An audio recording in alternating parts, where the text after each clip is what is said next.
Olá, pessoas!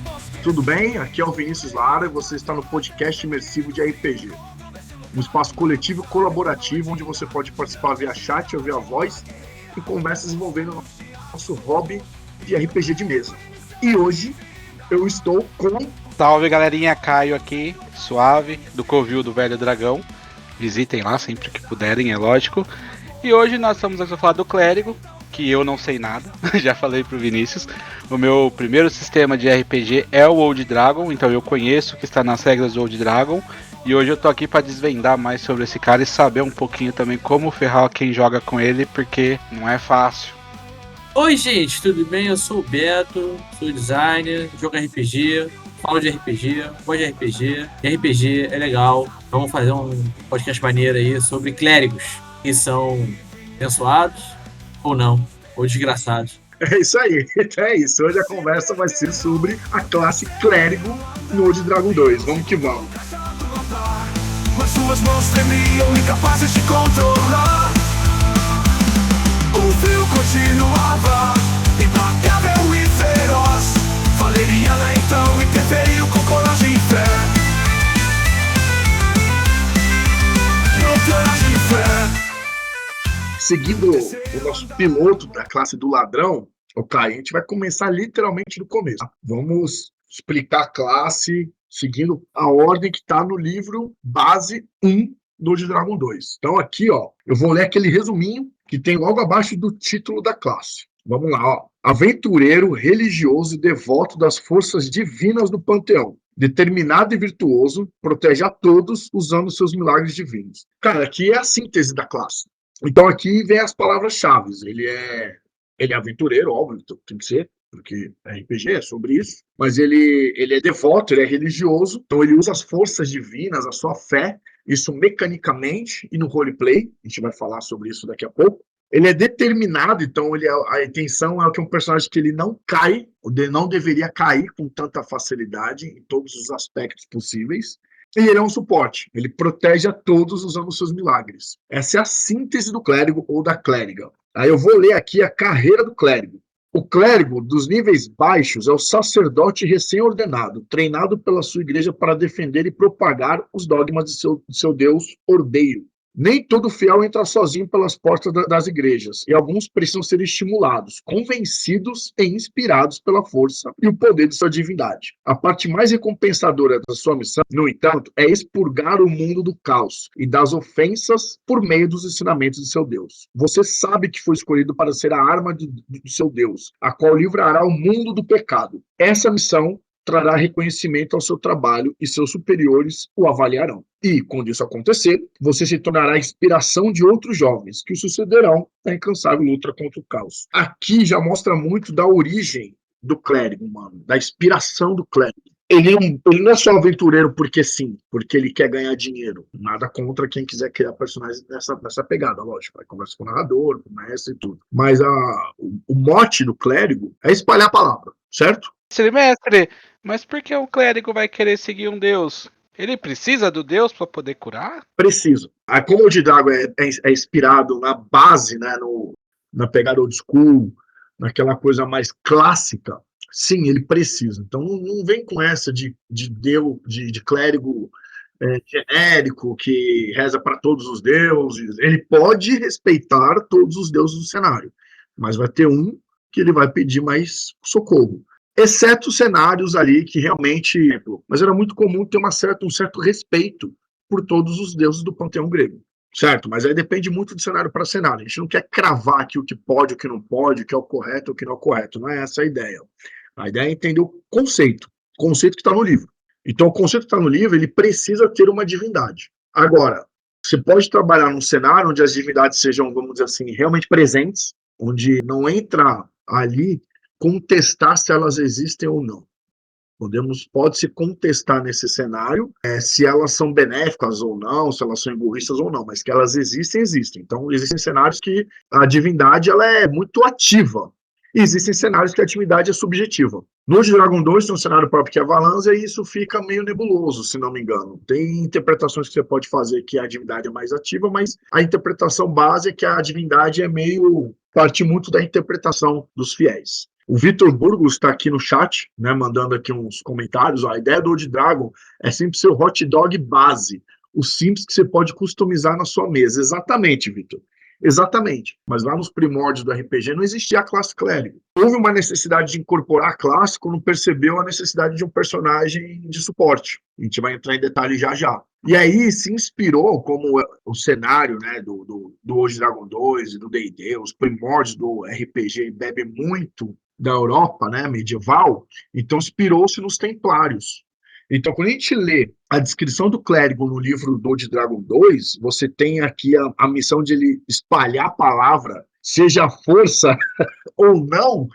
Cara, tem muito disso dos Templários, saca? É muito do tipo, vou percorrer um caminho, fazer uma peregrinação santa, ou vou só espalhar a palavra, como tinha muito na Baixa Idade Média, né, após a queda do Império Romano. Tinha muito, muito isso. Os monges e bispos e padres cristãos, né, eles percorriam ali as tribos europeias, apesar do risco de serem mortos e assassinados, mas eles percorriam porque eles tinham a missão de espalhar a palavra. Então, o mote principal do clérigo é espalhar a palavra, velho. É tentar expandir, né, a benevolência naquilo, pelo menos no ponto de vista dele. Aí entra vários debates, mas vamos primeiro ficar no basicão, no cachorro quente, no hot dog, como disse o Victor. Então é justo a gente justificar aqui no livro de regras básicas 1 do Old Dragon, eu acabei de dar uma checada aqui, mas eu acredito que seja isso, não é citado nenhum deus, né? Realmente isso só é citado lá no guia de campanha de Valânsia. Então o jogador teria que se sentir livre, na verdade o mestre se sentir livre ao indicar um panteão para os jogadores, ou você acha que o próprio player poderia ir ali e colocar, né? Tipo, eu resolvi criar um deus aqui para essa campanha porque o mestre não criou e eu vou seguir ele, porque além disso o clérigo precisa seguir alguns conceitos ali, né? Algumas regras desse deus para poder continuar preservando o poder dele, não é isso? Porque senão ele perde, por exemplo, uma arma de corte ou alguma coisa do tipo. Isso, exato, cara. O clérigo, acho que a maior polêmica dele é justamente no comecinho. É justamente isso que você citou aí, Caio. Como o Old Dragon, na sua essência, é um sistema genérico, RPG de fantasia medieval clássica, o clérigo no livro base 1, ele não tem uma divindade específica. Claro que, para os curiosos que tenham o guia de campanha Valânsia, vai perceber que o clérigo atende aos dogmas do deus Arteus, que é do cenário.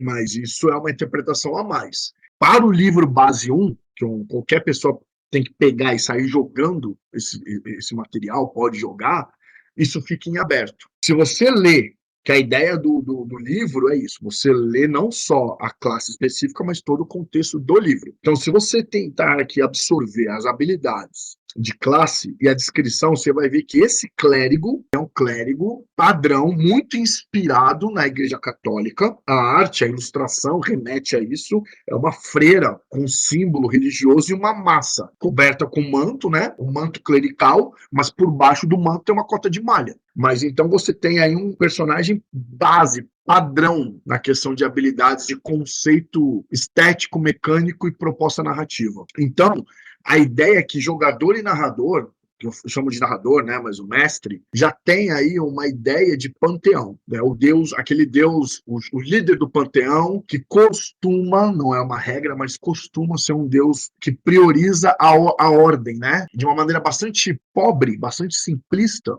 seria o deus do bem, para a gente entender aqui a ideia. Ordeiro não necessariamente é sinônimo de bondade, mas só para a gente facilitar, o clérigo basicão aqui, ele atende, ele vai ser um devoto ao deus principal daquele panteão, que costuma ser um deus que rege o panteão, portanto, um deus ordeiro, que é pré-definido aí. Aí a gente vai continuar lendo, então, essas habilidades que você citou das armas e tal, ó. Habilidade de classe. Armas. Só podem usar armas impactantes. Usar armas cortantes ou perfurantes faz o clérigo perder suas magias, até realizar uma penitência para restaurar o abalo na sua fé. Aqui já começa o dogma, né? Uma espécie de dogma da religião. Aqui, na verdade, então, o livro está expondo para nós, né, colocando ali já um dogma que seria de um deus neutro, né, vamos dizer assim, mas do deus geral dos clérigos, né? Então, na verdade, esse dogma aqui é uma regra que, teoricamente, deveria ser um pouquinho mais dinâmica, né? Porque, de acordo com o Deus, né, seguiria, mas para fins de especificação do clérigo padrão, é isso que acontece, né? Porque Exato. não é necessariamente isso no final, né? Porque como é um sistema genérico, essa classe, o próprio sistema, ele tem que atender a múltiplas mesas, a múltiplos cenários. Evidentemente que um cenário específico, seja ele adaptado, né, um cenário existente que foi adaptado para o sistema, ou um cenário criado em mesa, entre os jogadores e o mestre, aí cabe uma descriçãozinha, o Deus fulaninho, devido à sua, é o Deus criador do blá blá blá, ele é um punidor, é um considerado pai, mas também pune, e ele pune com um cajado. E aí é por isso que os fiéis só podem usar armas maciças, né, impactantes. Pronto, ele gera uma lógica. Isso não está escrito no livro, porque é um livro genérico. Porém, no segundo, não só no segundo livro, mas como nas especializações, que é tema para outro episódio, já começa a ficar um pouquinho mais claro essas particularidades, quando o jogador e o mestre querem customizar, como disse aí o Vitor, já quer criar algo mais particular. Uma das coisas que se mexe é nas armas. Então é interessante que também observar que não só o clérigo, mas todas as classes, eles têm um cuidado para que uma não nuble a outra, para que uma não fique mais forte que a outra. Então o clérigo, ele já tem um papel de suporte, portanto ele tem que ficar em pé, como a gente leu no resumão da classe. Então isso justifica o próximo item aí de armas, que é a liberdade total para uso de armaduras, né? Sim. Esse cara aí, ele precisa realmente aguentar a porrada, né? Exato, ele tem que usar escudo, cota de malha, placa, que ele tem que ficar em pé. Ele não vai ser tão saudável quanto o guerreiro, porque senão ele nubla o guerreiro no combate, né? Então o dado de vida do guerreiro é o maior. O clérigo ele tem um segundo dado de vida, mas ele usa todas as armaduras, ou seja, para aumentar a defesa dele. Só que ele não usa todas as armas. Que primeiro, se ele usasse todas as armas, então a gente teria um guerreiro na mesa praticamente. Versátil nas armas, né, nas artes marciais, no combate, 100% no combate. Não é o papel dele. Ele usa só armas impactantes, é uma tentativa até mecânica, não só conceitual, porque você pegar que eles são a inspiração raiz do clérigo, são os templários, e os templários usavam espadas, então não é a inspiração. Aí já entra a parte de jogo de tentar equilibrar um pouco as funções. Então você tira armas perfurantes, você tira armas cortantes para poder dar um equilíbrio na função do clérigo. Nada impede que um clérigo de uma religião específica, de uma divindade específica, possa usar armas específicas, mas isso é um assunto que a gente vai falar daqui a pouco. Primeiro a gente tem que entender o conceito base, para daí a gente quebrar esse conceito sem quebrar a mesa, sem quebrar a harmonia entre as classes. Então a gente entende que ele só usa armas maciças, né, armas impactantes, ele usa todo tipo de armadura e itens mágicos. O clérigo é capaz de usar todos os tipos de itens mágicos, desde que sejam ordeiros. Então o sistema ele traz itens mágicos ou ordeiros ou caóticos. E normalmente o caótico ele realmente dá muito ruim. Não tem controle nenhum. Aqui eu tenho uma pergunta. E se o clérigo encontrou um item, ele foi usar lá, e no final esse item era caótico, mas ele não sabia. Qual que seria o efeito negativo disso? Cara, depende muito da postura, que a gente sempre fala isso, né, eu e o Beto. Depende muito do grupo, né, da harmonia entre o grupo, né? Então, do mestre com o jogador. Se ele usa num primeiro momento sem saber o que está usando e percebe que é caótico, e a partir disso ele não usa mais, ele consegue implementar isso na sua interpretação e na narrativa, eu não vejo problema em deixar como está. Mas pode ter compreensões, narradores, mestres, que mesmo o jogador não sabendo e usa, ele toma penalidade. Por quê? Porque ele poderia ter encontrado outras maneiras de descobrir se o objeto é ordeiro ou caótico, né? Pedir para outra pessoa usar, ir num sábio, né, num estudioso, pagar alguém para avaliar aquele objeto e não sair usando a torta direito. Mas aí depende muito da harmonia do grupo. Ambos os caminhos são válidos, cara. O Vitor colocou uma observação interessante quando a gente falou de equilíbrio de classe, quando a gente está falando das armas. O clérigo não usar armas de corte faz com que ele fique impedido de usar armas mágicas que costumam sair com mais frequência, que são as espadas longas, principalmente. Então ele fica limitado a armas mágicas, o que é também uma maneira de equilibrar, porque ele já tem as magias dele. Então tudo isso é design de jogo, né? É game design, para conduzir o jogador também a ter uma atitude condizente com a função mecânica que ele resolveu assumir e escolher aquela classe. É isso que é interessante, a função mecânica. Por que o clérigo é um clérigo? Porque ele cura, porque ele abençoa e porque ele precisa de um deus para isso. O que eu posso dizer sobre isso, cara? Isso é bem interessante, na verdade, de pensar a fundo, né? Eu acho que a palavra que define clérigo seria, caso, a devoção. Ser um clérigo é ser devoto. Por que a magia vem de um deus? De um deus, por exemplo, né? Porque ele é devoto a esse deus, ele presta ritos e dedicação aos dogmas desse deus. E no mundo fantástico, né, esse deus concede uma recompensa para grandes devotos, aqueles seus bastiões de seus dogmas. Então ele concederia poderes para que ele possa, em nome de seu deus, atuar milagres. Mesmo. Agora, sobre especificamente curar, né, eu acho que isso é basicamente uma interpretação da religião ocidental, mais difundidamente pelo catolicismo, imagino eu. Mas, assim, essa questão da bondade, né, de causar o bem, vindo principalmente da imagem de Jesus Cristo, né, de ser alguém que cura os doentes e afaga os males, né, acaba com os males dos necessitados. Então, eu acho que vem dessa pegada aí. Não é à toa também, já foi até dito pelo autor, que Old Dragon é baseado na Europa medieval. A gente tem neste momento, inclusive, uma grande atuação do clero, né, na época. Não à toa também que temos uma freira como representante do clérigo na ilustração de Dragon, que é maravilhosa. Perfeito, velho. Acho que casa com tudo que a gente estava falando aqui, o Caio, e as observações do Vitor no chat, das armas que ele usa, por que usar essas armas, porque que já serve como dogma, né? Serve como dogma. Novamente, né, o No Dragon tem essa restrição justamente porque ele é baseado nessa construção, né, europeia, né, medieval, por isso mesmo. Mas, como eu sempre digo, nada impede você criar no seu mundinho aí o deus da espada e o clérigo do deus da espada poder usar a espada. Por quê? Inclusive, existem especializações no sistema que já mostra como fazer essa customização, né, essa personalização Exato. da religião no seu universo de fantasia. Exato.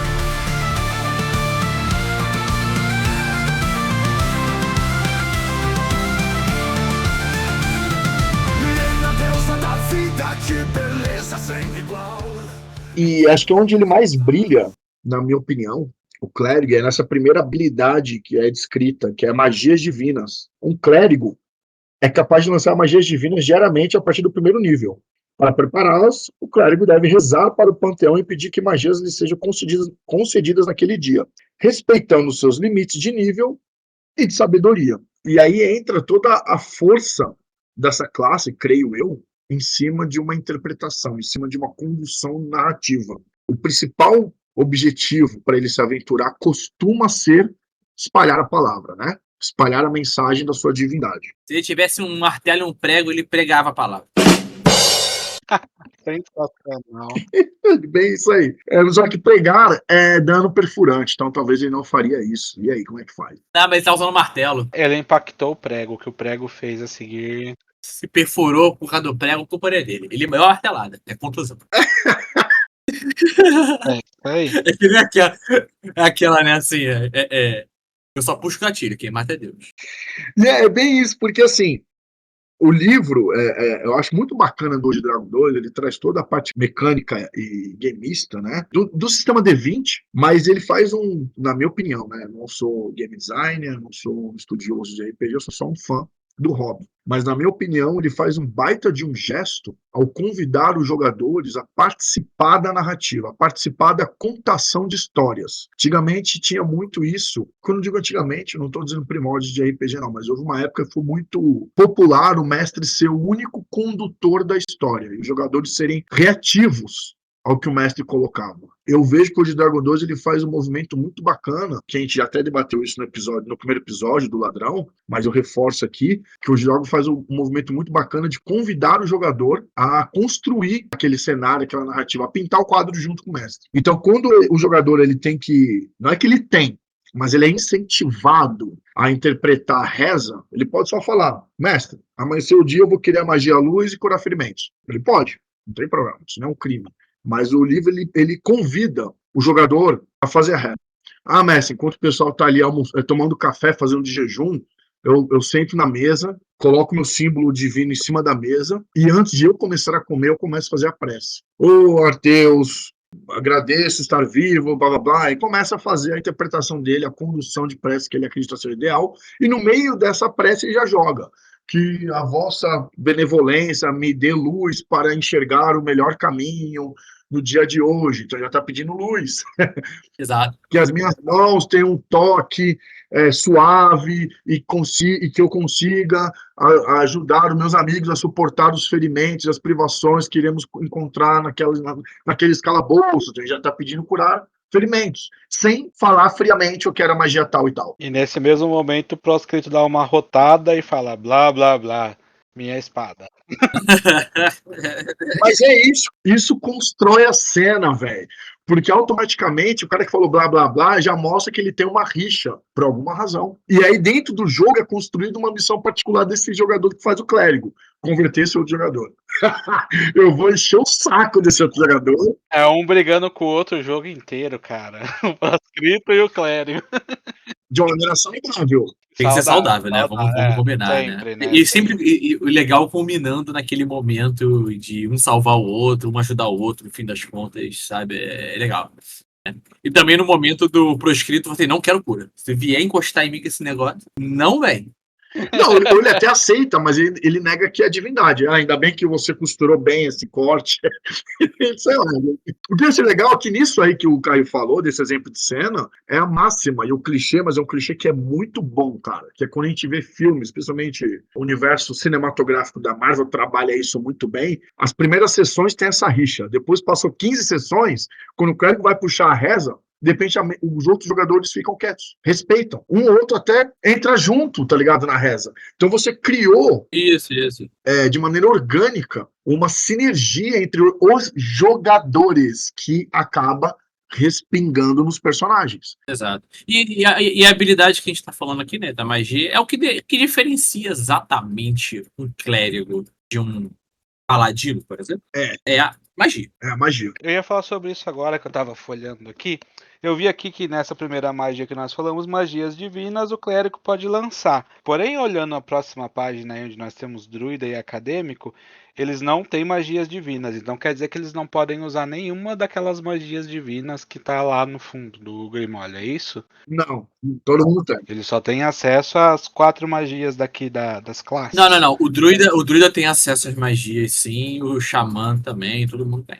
É porque provavelmente que deve estar escrito nas restrições que ele perde cura milagrosa, por exemplo. Ah, ele tem restrição a uma ou outra só, né? Show de bola. Isso. Mas todos eles têm essa magia. É porque pareceu uma grande vantagem do clérigo, né? Se só ele tivesse isso. Na verdade, a grande vantagem do clérigo são as habilidades subsequentes. Que é Nós vamos falar delas agora, né? Exato. Antes de falar delas agora, eu só queria deixar claro que, fora isso, né, de terem acesso à magia e tal, é o que define para mim o clérigo mesmo, é o fato dele, do paladino, que eu tô falando mesmo, é essa habilidade de magia. Assim, ele vai conduzir a sua, entre aspas, assim, forma de jogar pelas magias que ele escolhe. Uma das vantagens dele contra o mago, por exemplo, é que ele tem acesso a todas as magias do nível que ele tem acesso. Ele só tem que escolher. Ele não precisa aprender, porque é uma reza, né, velho?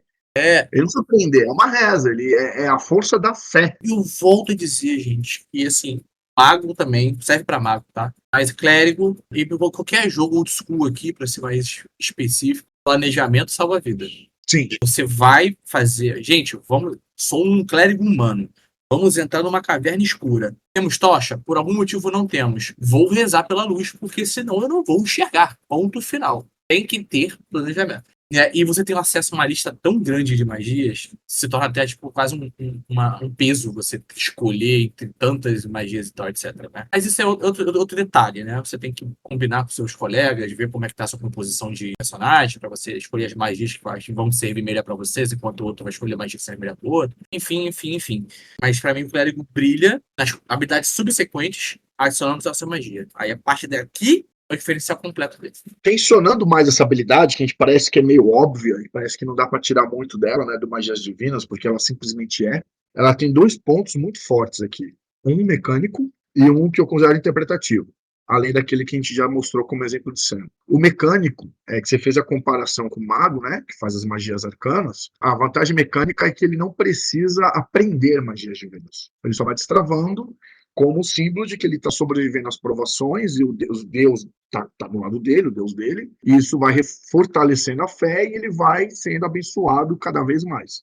Então ele vai destravando os círculos. A vantagem estratégica do clérigo é que ele não precisa estudar, aprender. É o que você falou, ele já tem à sua disposição todas as magias daquele círculo correspondente ao seu nível. Ele só precisa escolher, o que é um ganho. Tudo bem, as magias, de modo geral, elas são menos impactantes, talvez, não sei se esse é o termo correto, que as magias arcanas. Ela tem um poder salvo exceções, tem umas magias muito, muito interessantes aqui, mas salvo exceções, as magias divinas elas são mais simplórias, talvez, não sei se esse é o termo correto, tá? Mas ela tem um poder de interferência mecânica e narrativa menor do que as magias arcanas. Eu diria que, de fato, as magias arcanas têm mais poder de fogo.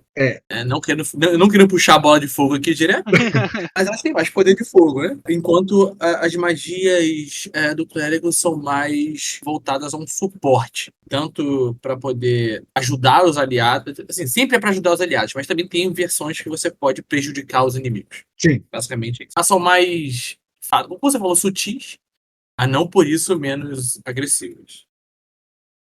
E a segunda diferenciação, que é essa mais narrativa, que acho que é muito bacana, é seguindo a linha do exemplo que nós demos em cena, né, de cena, da reza matinal lá do grupo, é que no meio da aventura ali, no meio de um desafio específico, a maneira que eu acredito ser mais interessante de você interpretar que a magia divina acabou o slot, acabou a carga, é simplesmente que, ou no desespero próprio, dá uma vacilada na sua fé, e isso gera uma tensão, uma dramaticidade que pode ser muito foda, ainda mais se o jogador quiser fazer uma mudança de classe, que o guia, acho que o guia, pequeno guia para jogador, acho que mostra como fazer isso. Então, se ele quiser mostrar uma nova direção pro personagem, isso ele começa a tensionar aí. Ou simplesmente, eu gosto muito da ideia de que, na verdade, eu gosto da sutileza das coisas. Dentro da narrativa, não é que acabou a magia ou que a bênção não ocorreu. Eu gosto da sutileza das coisas. Então, quando ele pede luz, algumas coincidências podem acontecer, quando for possível isso, né? Porque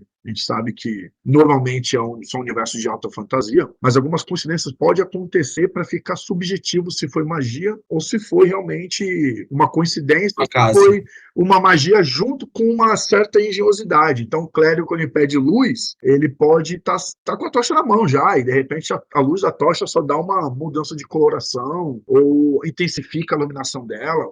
A outra abordagem pode ser, vou curar aquele coleguinha, mas acabou a minha magia, não tenho mais magia. Acabou o combate, eu vou interpretar que eu tentei curar, mas eu faço só um procedimento medicinal, vamos dizer assim, eu passo um unguento, costuro, limpo o ferimento, rezando, só que a cura mágica não acontece. E aí é uma oportunidade do clérigo, então, resgatar a cena do café da manhã. Tá vendo? Você fica ofendendo meu Deus, agora ele não quer te ajudar. Sensacional. Uma coisa que eu interpreto por padrão, assim, quando acaba a magia do clérigo, é que, na verdade, desde o começo, a divindade dele concedeu a energia divina através dele. E você pode interpretar que essa energia vai se esvaindo conforme ele utiliza os milagres e acaba até exaurindo o próprio clérigo, entendeu? Assim, conforme ele vai aumentando de nível, ele vai aumentando a capacidade de comportar energia divina dentro de si. Boa. Eu imagino dessa forma, assim como também no mago funciona de forma parecida. Mas falando do clérigo que eu estou falando aqui, às vezes eu imagino dessa forma. E casa com cenários de alta fantasia, inclusive, Sim. porque aquela divindade simplesmente ela existe, ela tá. Ah, eu duvido, porque é subjetivo, eu não enxergo. Cara, você tá vendo os milagres acontecendo. Muitas vezes você tá vendo a divindade se manifestando. Então não tem como você falar que ela não existe. Essa interpretação sua eu acho muito top. E ela, cara, dá muito pano pra manga, né, velho? De repente uma aura luminosa, ou de intensidade, mudança de clima pode ocorrer em volta do clérigo pra mostrar que ele tá com essa carga religiosa e divina muito forte, e aí isso vai se esvaindo, ele vai ficando cansado, não mecanicamente, mas na narrativa e tal, vai ficando um pouco tido, um pouco mais exausto. O Aragorn tem isso nos Seus Anéis, no terceiro livro. As mãos que curam são as mãos de um rei. E assim será descoberto um rei verdadeiro. Se não me engano, acho que depois do Campos de Pelennor, no terceiro livro, a galera tá meio zoada, até porque os Nazgûl atacaram junto ali, então a presença deles adoece a galera. E ali você vê uma interpretação plausível por um clérigo, por exemplo, ou por um paladino, que no caso do Aragorn seria muito mais isso, que é as mãos que curam. Inclusive a habilidade, mãos que curam, creio eu que pode ter muita inspiração no Aragorn. Que é, o cara toca. O cara consegue passar uma energia. Ele faz medicina, ele tem ervas, ele faz chá, ele conversa com a pessoa, ele faz todo um trabalho psicológico também. Mas muitas vezes ele toca na testa da pessoa, ele consegue drenar uma energia ruim. Só que ele vai ficando cansado. Chegando no final do dia, ele tá, tipo, abatido, com olheira, ele tá curvado, porque se exauriu o cara, velho. Então é uma interpretação muito, muito bacana. Magias divinas, acho que é basicamente isso. Acho que não cabe entrar em magias específicas aqui, particularidades de magia. Mas só deixando claro que, obviamente, toda magia, a gente discute isso muito no grupo, a magia tá dizendo aqui o que ela faz, como ela faz, mas nada impede você pegar e interpretar ela de outra forma e utilizar ela fora do seu escopo natural. Dá um exemplo pra nós, Vou pegar aqui, deixa eu ver aqui, vou pegar uma magia divina logo pra ficar dentro do tema. Santuário. É uma magia de alcance pessoal, ou seja, ela é em você mesmo, tem a duração dela aqui de turno, por nível, tereré, jogada de proteção, tereré, pra fazer efeito em você, aquela magia cria uma aura de proteção no conjurador. Todos que desejam atacar o conjurador devem realizar o JPS, caso falhe não consegue fazer, ignoram ele, etc, etc. E, enfim, tem os detalhes aqui de não proteger contra magia de área e etc, né? Mas assim, aqui tá dizendo um detalhe que ela é um alcance pessoal. Faz todo sentido, pra mim, narrando, tendo meus jogadores defendendo uma vila e eles conseguem entrar numa casa e tem umas duas crianças ali com medo. O clérigo vem e fala assim, chega perto das crianças, tenta acalmar, assim, ó, Arteus abençoará a casa de vocês. Nenhum inimigo vai vir aqui e vai te fazer mal. E joga magia santuário na criança, na casa ali, sabe? De forma interpretativa. Sendo uma campanha em que você tá jogando com heróis, que eles têm que fazer coisas heróicas, isso pra mim funciona perfeitamente. Você tá tirando uma restrição da magia, que ele é um alcance pessoal apenas, tá gastando pra botar em outra pessoa, que é um NPC, que eu como mestre nem pensei que eles vão sofrer qualquer problema, só coloquei ali na hora improvisado, mas o jogador decidiu fazer isso, tá valendo. Entendeu? Agora sim, isso aqui se tornou algo a ser narrado, a ser importante na história. E aí você simplesmente aceita. Vou usar magia aqui na casa. Ok, usar magia na casa. Por quê? Porque é legal. Entendeu? Então, é dessa forma que eu quero dizer quando eu digo de magia não necessariamente ipsis-literis, né? Você pode interpretar ela de formas diferentes. Mas eu posso dizer isso, eu como mestre também posso dizer que não, que tá extravagando a regra, né? Tipo assim, é um contato ali, é pra uma única pessoa, então não dá. Ou você põe só na menininha, ou não. Posso falar isso também. Pode, até pra criar um certo dilema, até um certo dilema moral, sabe? Se é uma criança mais nova, mais velha, ou então se é um avô e seu neto. Quem você salva? Sou idosa ou sou jovem? Que cena linda. Já tô imaginando uma choupana no meio do nada, com os goblins chegando. Tipo, segura o castelo, né? Proteja o castelo. Aquele clássica missão. Só que o jogador tem que proteger essa choupana, velho. E aí, em vez de jogar nele, no clérigo, jogar nele mesmo, não. Cara, eu vou proteger aqui porque, sei lá, porque a criança, sei lá, tem uma lenda aí, que ela é escolhida, e aí então vai estar sendo sequestrada, ou o velhinho, na verdade, é um bruxo aposentado, um mago aposentado, tem os Gnório, e querem roubar essa choupana, enfim, foda-se o motivo. Mas a cena é essa, estão invadindo a choupana, vários monstros ou bandidos, e os jogadores têm que defender. Cara, o mestre, Caio, ele tem total jeito, né, de falar não, mas ao falar não, e ao falar sim também, ele tem que conduzir o grupo, que ele está incluso no grupo, a uma experiência divertida. Então, ao falar não, ele tem que, a priori, justificar, na minha concepção. Não, porque, poxa, a magia não é para isso, você está potencializando demais. Ela é para ser jogada em você, mas eu entendi o que você quer colocar. Vamos supor que é um cara que é aberto. Aí entra a brincadeira do RPG, que é o que o Beto falou. Entra a negociação. Eu aceito você jogar no velhinho ou no neto. Escolhe um dos dois. Aí nesse momento o proscrito fala, ué, mas seu Deus só protege um? Exato, cara, olha a tensão narrativa. Não, aí o cara fala, não, ele protege um e eu estou aqui, ele me veio para proteger o outro. Pronto, sei lá, velho. Dá pra fazer. Tipo, esse é o tipo de coisa que vai de mesa pra mesa, mestre pra mestre, jogador pra jogador, mas eu vou ressaltar aqui que eu tenho algumas coisas que enchem o saco lá no grupo de Old Dragon. Uma delas são as 3 regras do mestre, Old School, que eu mesmo inventei e falo que é as 3 principais. Não sou dono de nada, tá? Eu só acho que vale a pena essas 3 regras, né? Que entra numa delas que é, se o jogador pode, o mestre também pode. Então, tipo assim, jogador, tu quer fazer isso daí? Tá? Tu quer usar a magia de uma forma que não pode pra fazer uma cena legal? Quero, beleza, você vai poder. Mas depois, quando você estiver invadindo o castelo do Rei Demônio lá, eu também posso. Abre precedente. Exatamente. Enfim, só pra dizer que a habilidade magia divina concede a oportunidade do clérigo ter as magias, e essas magias não necessariamente são limitantes pelo que elas são, entendeu? Então, realmente, uma habilidade que, se você deixar ela ser criativa, ela é ilimitada. Eu tensiono mais, eu gosto dessa parada de negociação entre mestre e jogador. Porque nesse exemplo que nós demos, vamos supor que o mestre ainda releva e fala, não, você pode, não permite que você coloque na choupana, mas você escolhe entre o velhinho ou o neto. O jogador ainda pode tensionar mais um pouco. Eu tô aqui para isso, mestre. O meu personagem é o propósito dele, por conta de XYZ, eu vim aqui para isso. E se eu colocar o santuário na choupana, só que em vez de ela durar 2 ou 3 turnos, ela dura metade do tempo. Ou, em vez do inimigo fazer uma jogada de proteção para negar, que vai ter que fazer uma jogada de proteção para entrar na choupana, nesse caso. Ou tacar fogo, atacar a choupana, queimar a choupana. Na regra, é uma jogada de proteção de sabedoria simples. Se falhar, ele não consegue atacar aquele objeto, aquela pessoa, aquele alvo. Se ele passar, ele ataca. Beleza. Mas como eu estou tensionando, mestre, eu estou pondo num local, e se a jogada for fácil, então? Ou seja, eu aumento o raio de ação da magia, mas torno ela menos poderosa. Vocês entendem o que eu quero dizer? Entendo, sim. Ou então até vira um cabo de guerra. Então eu vou ter que segurar a magia usando minha força de vontade. Caralho, eu fico inoperante. É isso. Eu não vou lutar. Eu só fico sustentando a magia. É isso a demonstração. Então, e cada vez que o inimigo tenta avançar, além do JPS dele, se ele passar, além do dele, eu tenho que fazer o meu pra manter a barreira. Ou ele ataca o próprio clérigo, na hora, ele passou, mas ataca o clérigo primeiro, em vez de atacar. Cara, tem N opções.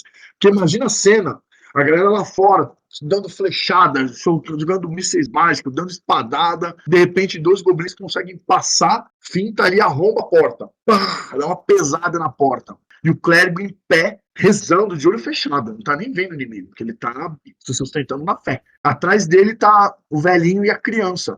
E aí o goblin tenta dar um passo, e ele recua como se tivesse tomado um empurrão, sabe? Ou ele sente calor, como se estivesse a ponto de queimar, se ele forçar a entrada. Gera cenas plásticas assim, fodida, velho. Tudo isso pode ter uma habilidade. Pra agir uma magia dentro da habilidade, fora as outras, mas... Exato. Um último adendo aqui para fãs aí do mundo do Jovem Nerd, por exemplo, o Rufganor, que é a literatura lá do mundo de RPG deles lá. Tem uma cena assim, um ataque ao mosteiro e existem clérigos fazendo um ritual de proteção, enquanto outros estão na fronte de batalha. É uma cena exatamente assim. Maravilhoso. Entendeu? O que eles estão usando ali é magia. É só magia pra segurar, poder segurar. Então é isso. É isso. Um abraço, magias divinas. Temos a magia divina explicada, creio eu. Seus braços o poder de Liana, minha alma resplandece. A cor do transe, a batalha. Próxima habilidade. Afastar mortos-vivos. Uma única vez ao dia, o clérigo é capaz de invocar o nome e o poder de sua divindade, brandindo seu símbolo sagrado, fazendo os mortos-vivos até 18 metros e que não passem um teste de moral no final da rodada, se contorcerem e tentarem a todo custo fugir do clérigo. Aí tem evoluções no nível 3 e no nível 10 que torna isso mais fácil. E tem uma notinha de rodapé, vamos dizer assim, reduzir a pó. Se o morto-vivo não passar no teste de moral e os dois dados, né, desse teste resultarem em números iguais, 5-5, 6-6, 4-4, o morto-vivo não é apenas afastado, ele também é reduzido a pó. É uma habilidade que ela pode dar uma certa frustração, porque é uma vez por dia, e demora para você aumentar essas vezes, só que quando ela funciona, ela basicamente resolve o seu problema. Basicamente, resolveu, com certeza. Ela limpa dungeon. Ela limpa a sala, né? Dungeon também, mas limpa a sala. Limpa o ambiente, a sala, o cemitério, onde vocês estiverem, velho. Exato. Porque assim, é para inimigo específico, usado poucas vezes, mas quando dá certo. Mas aí entra uma questão também, né? É aquilo que a gente tá falando assim, a força do clérigo, a diferença dele do druida, a diferença dele do xamã e etc., é contra essas criaturas, com certeza. São criaturas nefastas. Supõe-se que o clérigo ele é um devoto de um deus bondoso, minimamente voltado à vida. E o que é um morto-vivo senão uma afronta à vida? É a ordem das coisas, é uma corrupção da natureza, da ordem das coisas. Exato. Algo maculado, algo infectado, né, pelo mal, né? Tá usando o corpo do falecido, do morto ali. E pensa que isso aqui, eu ia falar que isso aqui não precisa ser usado só para a parte ofensiva, né? O grupo tá ali enfrentando fantasmas, esqueletos e blá blá blá. Pensa que de repente é grupo, por qualquer motivo que seja, se deparou com um fantasma que na verdade é um fantasma de um parente de alguém próximo, ou até de um personagem narrador que era amigo do grupo e morreu e a alma foi condenada a ficar vagando. Então, é que você falou de tensionar as magias. Se tensionar o afastar mortos-vivos, do tipo exorcizar, usar isso para purificar a alma, para que ela siga o caminho dela. Acho ótimo. Saca? Acho ótimo. Tudo depende da intenção e descrição do próprio personagem. Se ele fala assim, mestre, eu quero fazer isso, mas calma lá, não quero destruir a alma, eu quero purificá-la e justificar, e etc, etc. Tudo isso é válido. Válido se eu aceito, né? Também você... Exato. Narrativamente, reduzir a pó é simplesmente deletar aquele inimigo. Ele não existe mais. E aí você parte do ponto filosófico. Tá, e se eu for deletar o tipo de ele seguir, fazer uma transição, né? Ele seguir o caminho dele. Pronto. Ó, tu quer ver uma cena popular que pode ser isso? Gandalf tirando a influência do língua de cobra lá do Telden. Isso aí é um exorcismo, essa porra aí. Certeza. Uhum. Tá ligado? Uhum. E tipo, isso não é afastar o morto-vivo? Talvez ele pode ser uma pessoa possuída, né? Por uma alma, por um espírito. Você tá exorcizando a pessoa. Sim. Porra, mega válido, tá ligado? Mas assim, esse aqui é a habilidade de exorcizar. A verdade é essa. E seguindo esse raciocínio, Beto, e se o jogador, na hora de jogar um afastar mortos-vivos, ele não apelar, eu vou fazer um círculo de sal, eu vou jogar água benta, ficaria mais fácil a habilidade de afastar mortos-vivos, Beto? Você permitiria? Cara, a habilidade, por si só, na minha opinião, ela é bem poderosa. Porque, vamos lá, por algum motivo, ok, sorte, tá, moral, mas você tá numa sala. Você tá na sala com 30 morto-vivo, brother, a 18 metros de você. Se todos eles falharem, você resolveu o problema. Olha o XP que tu ganha nessa merda. Então, tipo, você é uma habilidade muito poderosa. Mas isso não impede, na minha opinião, se o cara tem uma descrição, um sacrifício no meio para salvar seus amigos, fazer o que você falou, usar sal, preparar a sala, né? Tem aquele momento Castlevania, da animação Castlevania, muito boa, inclusive, da Netflix ali. Assistam, muito bom. O cara, ele tá fazendo aquele momento de se equipar, né? Equipar com estaca de madeira, cruz, alho, e não sei o que, vai atrás do vampiro. Ele chega lá, prepara tudo, faz uma armadilha, basicamente. Quando vem os mortos-vivos, aquela horda de mortos-vivos, ele faz e fala assim, pô, mestre, vou fazer assim, desse jeito e vou jogar. Pô, por que não fazer um teste de moral difícil dos caras, tá ligado? Uhum. Porque o cara preparou pra cacete. Eu não vejo problema nisso. Não vejo problema nenhum nisso. Porque quem testa aqui, na verdade, quem testa são os adversários, né? Com resistência, né? Uma proteção. Dificultar a parada pra eles. Eu acho válido pra caramba. Mas volto a dizer, jogador que tá ouvindo isso aí, você jogador, você fala, eu uso habilidade e tal, tá lendo tua ficha. Se tu descreve como tu tá fazendo, aí tu tá jogando um RPGzão. Se você puder evitar de jogar dado, irmão, é melhor pra você. Essa é a dica do estudante. Então, tipo assim, quanto mais fácil pra você, pela regra do Dragon mesmo, lá que tem a escalabilidade, né? De +2, +5 e sucesso automático, praticamente. Você não precisa chegar até lá, mas a escala é essa. Você vai fazer a ação X. Se você justifica com mais vantagem para você, +2, mais vantagem ainda, +5, mais vantagem ainda, não tem por que você errar o sucesso automático, entendeu? Então, se você ir por esse caminho, eu acho que essa mão dupla, né? Ou você ganha bônus ou o inimigo ganha uma penalidade, eu acho válido. Você não precisa também falar assim, porra, o cara fez tão bem que vai acabar com a aventura que eu planejei aqui. Não, tu pega os principais que tu quer lá pra poder deixar ainda o clímax da história e eles passaram, mas o resto, aquela horda de minions, beleza, dizima aquilo ali. Deixa os generais, os comandantes do exército morto-vivo vivo e faz aquele combate de boss fighting lá que você ia fazer no final de daqui a 1 hora, você faz agora. Pronto. Isso. O narrador, o mestre, o narrador, ele tem a vantagem de que ele tá orquestrando a parada. Lógico, a vontade dele não tem que, na minha opinião, não tem que ser Soberano. imperativa. Ele sabe o que vai acontecer, a grosso modo, né? Eu acho legal quando eu narro, é quando o jogador é criativo e me pega desprevenido, porque aí eu sinto que eu estou jogando. Aí eu sou convidado a improvisar porque improvisaram comigo. Então, fudeu pra mim também, sabe?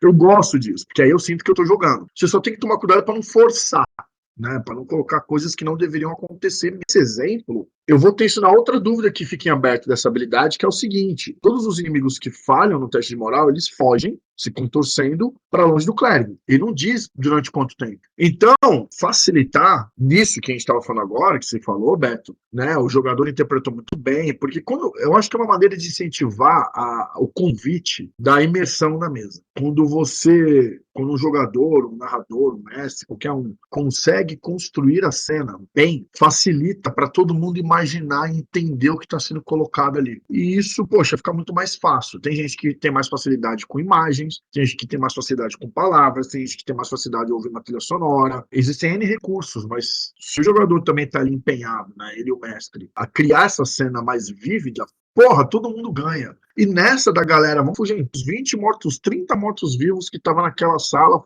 fácil. Os mortos-vivos era tudo ruim, tudo nível 1, foda-se. Era só para minar recurso do grupo. Só que ele afastou. Aí o mestre vai ficar frustrado. Mas veja, ele afastou. Nada impede do mestre ou colocar o boss, como você falou, antecipa essa parada, ou deixa correr. Aí eles vão ter todo o tempo do mundo de explorar aquela sala, vão para a próxima, vão virar um corredor, vão descansar. Sabe, dando um exemplo bastante, não precisa ser as 30, mas boa parte das criaturas que eles afugentaram, de repente está junto com o boss. Então eles só protelaram o problema. Isso é possível. Possível. Assim, como tudo, com muitas coisas que no Dragon, as coisas não são definidas justamente para você improvisar em cima, né? Exato. Cabe a você decidir, mestre, narrador, o que for interessante e melhor recompensa para o que o seu jogador fez no momento ali do negócio. Você decide, não tem problema. Mestre! E se um dos meus companheiros aventureiros for um vampiro ou um zumbi? A gente pode pensar isso de várias formas, né? Se seu companheiro for um vampiro. Primeiro que eu não sei se agora com o lançamento do Guia das Raças você pode ser um vampiro, né? Porque aí eu não sei em que sentido isso entra. Não pode, Criaturas das Trevas pode. Pode. Não, mas aí Criaturas das Trevas não tem afastar morto-vivo, pô. Não, o vampiro não tem afastar morto-vivo. Quem tem é o humano lá, caçador, eu imagino. Não, mas agora a gente pode criar a raça que a gente quiser, porque o Old Verdade. Dragon Online é sensacional, né, cara? É isso aí, Você tio. pode ir lá e criar qualquer raça. Aplausos virtuais pro Dragon Online.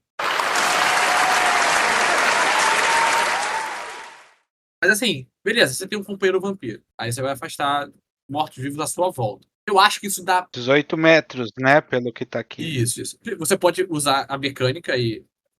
Vai pra lá, amigo! Sabe? Dá corrida aí. Sai correndo, Ou você sai de perto. pode fazer uma regra da casa que você, em vez de fazer em área redonda, você faz em cone, sua frente. Você mostra a cruz assim, vai na tua frente, o cara tá atrás de você não vai pegar. Ou você pode fazer algo mais voltado à interpretação, né? Tipo, é um vampiro que tá tentando se redimir. Ele, por mais que ele falhe, ele de repente é imune à destruição, mas ele começa a entrar numa bad vibe aí de ficar com medo, de ficar afastado, né? Mas não derrotado. Você pode interpretar de várias formas aí. Mecanicamente, no livro de monstros, sempre lembrando que o que vale para os monstros não vale para os jogadores, mas é um ponto de partida, o vampiro ele é imune a afastar mortos-vivos, tá? Por isso que ele é fortão. Começa por aí. Ele fica no limbo entre ser morto-vivo. Ele tá vivo, mas não tá vivo. Ele é amaldiçoado, talvez, não sei. Segundo ponto, supondo que o jogador seja um zumbi, um esqueleto, sabe? Tem vários cenários aí, nacionais e internacionais, onde existem raças meio que mortas-vivas aí. Dependendo do contexto do grupo, a construção ali da história, esse morto-vivo, de repente, ele, sei lá, ele recebeu ali a graça do clérigo, o clérigo entendeu que ele é, apesar dos apesares, ele tem uma boa intenção, a alma dele está buscando um caminho de redenção, um caminho mais correto, que coincide com os dogmas do clérigo, e o clérigo pode dar para ele um artefato religioso que proteja aquele morto-vivo da habilidade de afastar mortos-vivos. Ou então, mais interessante ainda, ele pode ser que aquele clérigo em específico tá fazendo esse trabalho de redenção ou de bênção, mas ele não é imune aos outros clérigos. Melhor, puta, isso é lindo. Entendeu? E aí esse clérigo, sim, usa habilidade e não afeta ele. Mas aí vem outro clérigo e fala, um morto-vivo, afastar o morto-vivo. Não, que isso, calma aí. Gostei. Segura aí, irmão. Segura aí. Gostei. Entendeu? Dá pra fazer muita coisa, cara. Pensa que a primeira vez que o clérigo fizer isso, ele afeta o outro jogador. Aí na segunda vez, o jogador tem um teste de jogador de proteção, um teste de moral, mas que no caso, como é jogador, o jogador ele não testa moral. Seria jogador de proteção, provavelmente. Então seria fácil. Na terceira vez, seria muito fácil. Aí na quarta vez, ele é imune. Estou dando um exemplo, estou embarcando na tua aí de construir essa sinergia, tá ligado? Aí vale tudo, vale a criatividade, vale. Mais que a criatividade, eu acho que vale mais a história ser contada. Sim.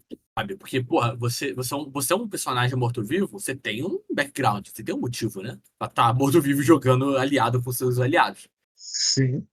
Então eu acho que a construção desses personagens, a construção dessa história em volta ali, eu acho que é a que carrega as decisões, essas nuances assim de regras ou de habilidades que serem usadas ou não.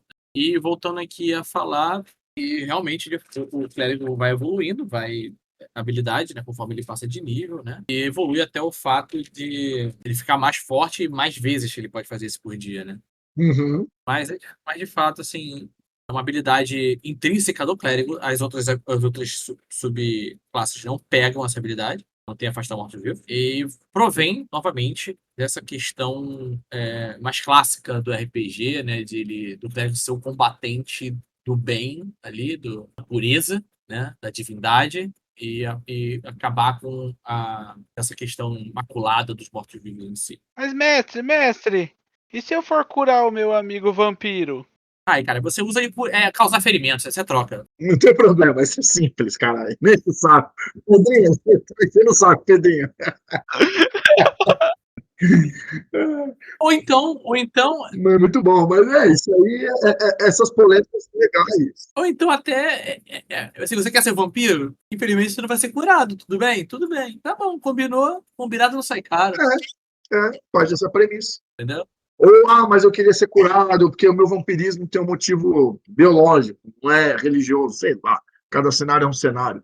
Então, sei lá, cura surte efeito, a metade do efeito. A gente tá falando vampiro, mas a gente pode ser um amaldiçoado, um morto-vivo, qualquer coisa assim. No caso, o morto-vivo é só inverter mesmo, mas é que causar ferimentos também não curaria, né? Então, não sei. Não curaria também. Mas eu, tipo assim, essas soluções mecânicas aqui para tentar justificar, né? Mas, sim, pode ser como você falou mesmo, cara, um amaldiçoado, e o cara simplesmente usa essa regra de curar metade. Joga o dado, tirei 8, beleza, cura só 4, porque você tá amaldiçoado. Entendeu? Melhor que nada. Eu tenciono, né? No Criatura das Trevas, o vampiro não é curado com magia. Ponto. Inclusive, o vampiro não pode nem ser clérigo no Criatura das Trevas. Mas tem uma razão para isso. Exatamente. Esse que é importante. Mas se ele for mas ele é um servo do capiroto, né? Entre aspas, assim. Não necessariamente. Depende do cenário. De tudo depende do cenário. Ele não é um servo, né? Não necessariamente. Tem cenários que o vampiro é uma doença, tem cenário que o vampirismo é uma maldição, tem cenário que o vampirismo só é uma raça, e aí pode ser invocado do inferno, de qualquer lugar. Então depende do cenário. Nascer vampiro. Quebrou sua massa, caiu. A sua vontade jamais se dobrou. A luz divina de Liena o cobriu. E aí, seguindo agora para a terceira e última habilidade do nosso querido clérigo, ela potencializa a primeira, que é a magia divina. Essa aqui eu acho maravilhosa. Quer ler? Lê aí. Ó, cura milagrosa. Clérigos podem trocar uma magia previamente memorizada por uma magia de curar ferimentos de primeiro ciclo. Eventualmente, no 6º nível, ele evolui essa cura e pode trocar por uma magia memorizada por curar ferimentos de terceiro círculo, que cura até 2d8 de vida. E no 10º nível, ele pode trocar uma magia memorizada por um curar ferimento de 5º nível, que cura até 3d8 de vida. Essa habilidade, ela é tanque de reserva. Basicamente é o seguinte, você não precisa preparar curar ferimento. Ponto final. Não precisa preparar. Você prepara a luz. Se precisou do cura, tira a luz, cura amiguinho. Pronto. Resolvido. Mas aqui ela entra justamente nesse conceito do clérigo fazendo uma função de cura, de benevolência. De suporte, né? Suporte. A galera em pé. A galera tem que estar em pé. Exato. Ele tem, assim, eu sei que vocês falaram disso, né? Ele já pode usar armaduras de todos os tipos. As armas têm a restrição, beleza, a função dele nem é se dar dano. E, tipo, ele pode estar com uma full plate, bro. Tá lá tancando, junto com o cara lá do guerreiro, tá ligado? Tá tancando forte ali. Com dado de vida alto. Daí pode ter sorte de ter uns dados de vida alto, assim, né? Ele já tem um D8, né? Já é o segundo dado de vida das classes. Ele pode ter a sorte de tirar 8 oitos. Caraca, o cara é uma máquina de segurar porrada. E ainda por cima, quando cai o mago, ele vai lá. Ai não, levanta! Levanta-te e anda. Pá, levanta o bicho. Então, tipo assim, essa habilidade, pra mim, é a habilidade que define o clérigo como um agente benevolente, sabe? Um agente de purificação do mundo que ele tá. É essa aqui que define pra mim. É extremamente forte, cara. Se você entender que o sistema te pede a preparação, imagina essa cena da galera rezando no café da manhã, e aí vem o ladino lá, o ladrão abre o mapa rascunhado ali, e aí começa a debater a galera, falaram que a caverna tem entrada pelo norte, mas também tem entrada por aqui, papapá, e disseram isso, e já falaram que muita gente foi e não voltou, e tem criaturas assim, assado, aí que surge a oportunidade da preparação. Essa gama estratégica do clérigo, ela é fenomenal, porque é o que você falou, ele não precisa se preocupar em memorizar curar ferimentos, é a reserva que ele já tem. Porque assim, cair, por exemplo, você vai se aventurar, você está suscetível a tomar dano. Se você está suscetível a tomar dano, você está suscetível a tombar, né, o personagem jogador. E quando você tem personagens mais fracos, né, menos resistentes, como ladrão e mago, mano, o clérigo está aí muito para isso. Não só para isso, mas muito para isso. Então, você não precisa se preocupar com curar ferimentos. Agora, você não vai queimar todas as magias antes do pior acontecer, porque aí você não consegue trocar. Se você queimou todas as magias, aí a cura milagrosa não atua, porque você não tem mais magia para fazer. Aí você queimou o cartucho. Tem que lutar com isso. Lembrando que você vai ter acesso, se eu não me engano, à magia de curar ferimentos.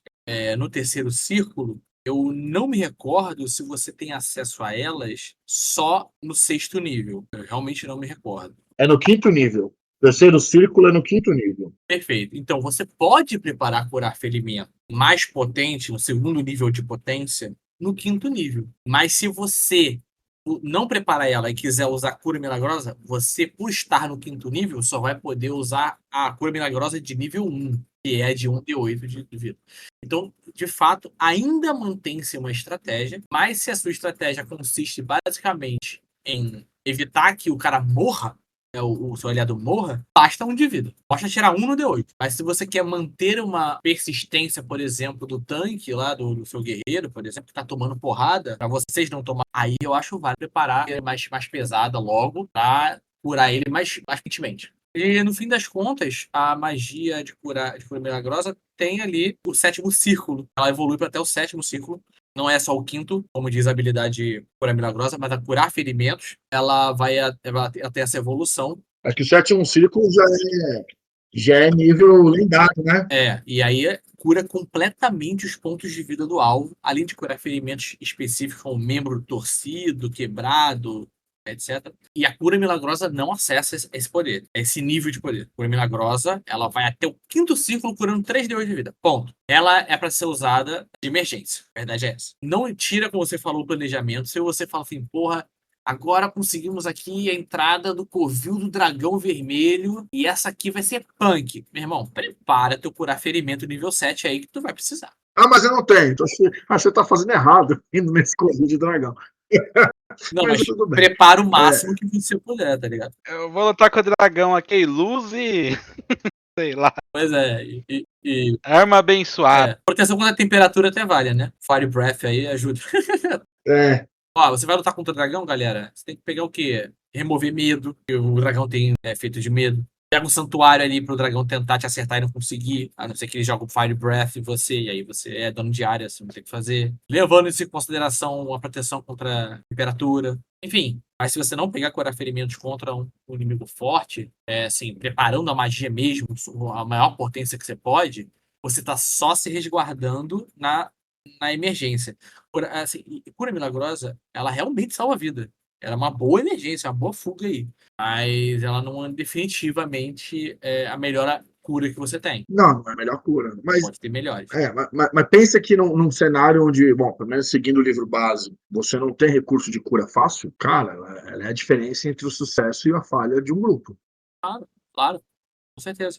E eu acho bacana dela é que não força o jogador a se preparar única e exclusivamente para curar o grupo. Porque ao mesmo tempo que muitos gostam de jogar com clérigo, no Old Dragon 2 você não precisa se limitar apenas a ser o curandeiro. Porque eu já acompanho algumas mesas online e Vinícius, eu me senti frustrado. Não sei se o jogador do outro lado lá, frustrado, não sei. Pode ser que ele estava super de boa e gostando da função dele. Porque o suporte não quer dizer que ele é único e exclusivamente para cura, velho. E aí, se você pode usar placa, pode bater, pode fazer, pode ser um vagalume, pode abençoar a comidinha, pode controlar o tempo. Tu vai se limitar única e exclusivamente a curar? Pois é. Às vezes é reduzir demais o personagem. A cura milagrosa, ela impede que o jogador fique focado só nisso, entendeu? Ele tem um step. Isso, boa. Eu não tô aqui exclusivamente para isso, sacou? Isso dá uma liberdade de jogo mesmo, não é nem de interpretação, de jogo, que eu vejo mesas assim que o cara só tô na cura. Agora eu curo 3D8 mais 4 mais 5, você ainda levanta pouca malhota. Mano, o cara só cura. Por que o cara tá usando placa, velho? O cara fica longe do combate curando. Então toda a estética, toda a funcionalidade do personagem é só para um ponto. Não é uma crítica necessariamente, mas é que isso me frustra ao ver a galera jogar de clérigo. Eu tinha esse preconceito e quando eu joguei na Tua Aventura achei animal. Porque o que eu menos fiz foi curar, velho. Eu usei afastar mortos-vivos, eu desloquei o ombro. Mas é isso.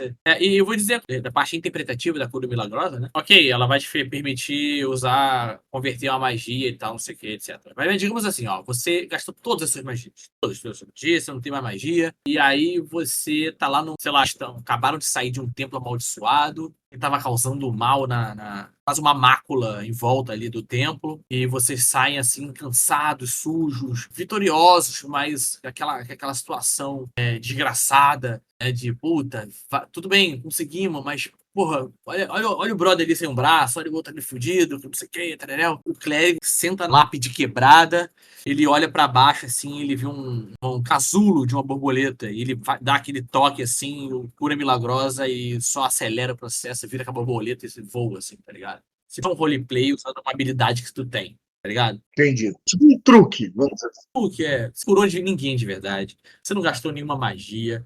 Mas você tensionou a narrativa. Você tensionou a narrativa porque você, teoricamente, tem uma habilidade que pode permitir você a fazer a narrativa, essa história. Entendeu? Isso é legal também. Então, assim, só o clérigo poderia fazer usando esse recurso, dessa forma. O druida poderia fazer de outra forma, o xamã poderia fazer de outra forma, mas essa de repente, dessa forma, de curar, assim, de o cara tocar no casulo, emitir uma luz fraca e a borboleta voar em direção ao céu, ele abrir um sorriso pô, conseguimos, encerra a sessão, e, porra, bacana, sabe? Então, assim, não é só porque a habilidade. É um milagre, né? Um milagre que vocês conseguiram, sabe? Pô. Assim, eu acho legal o pessoal sempre ficar atento que a sua habilidade não faz só o que ela diz fazer.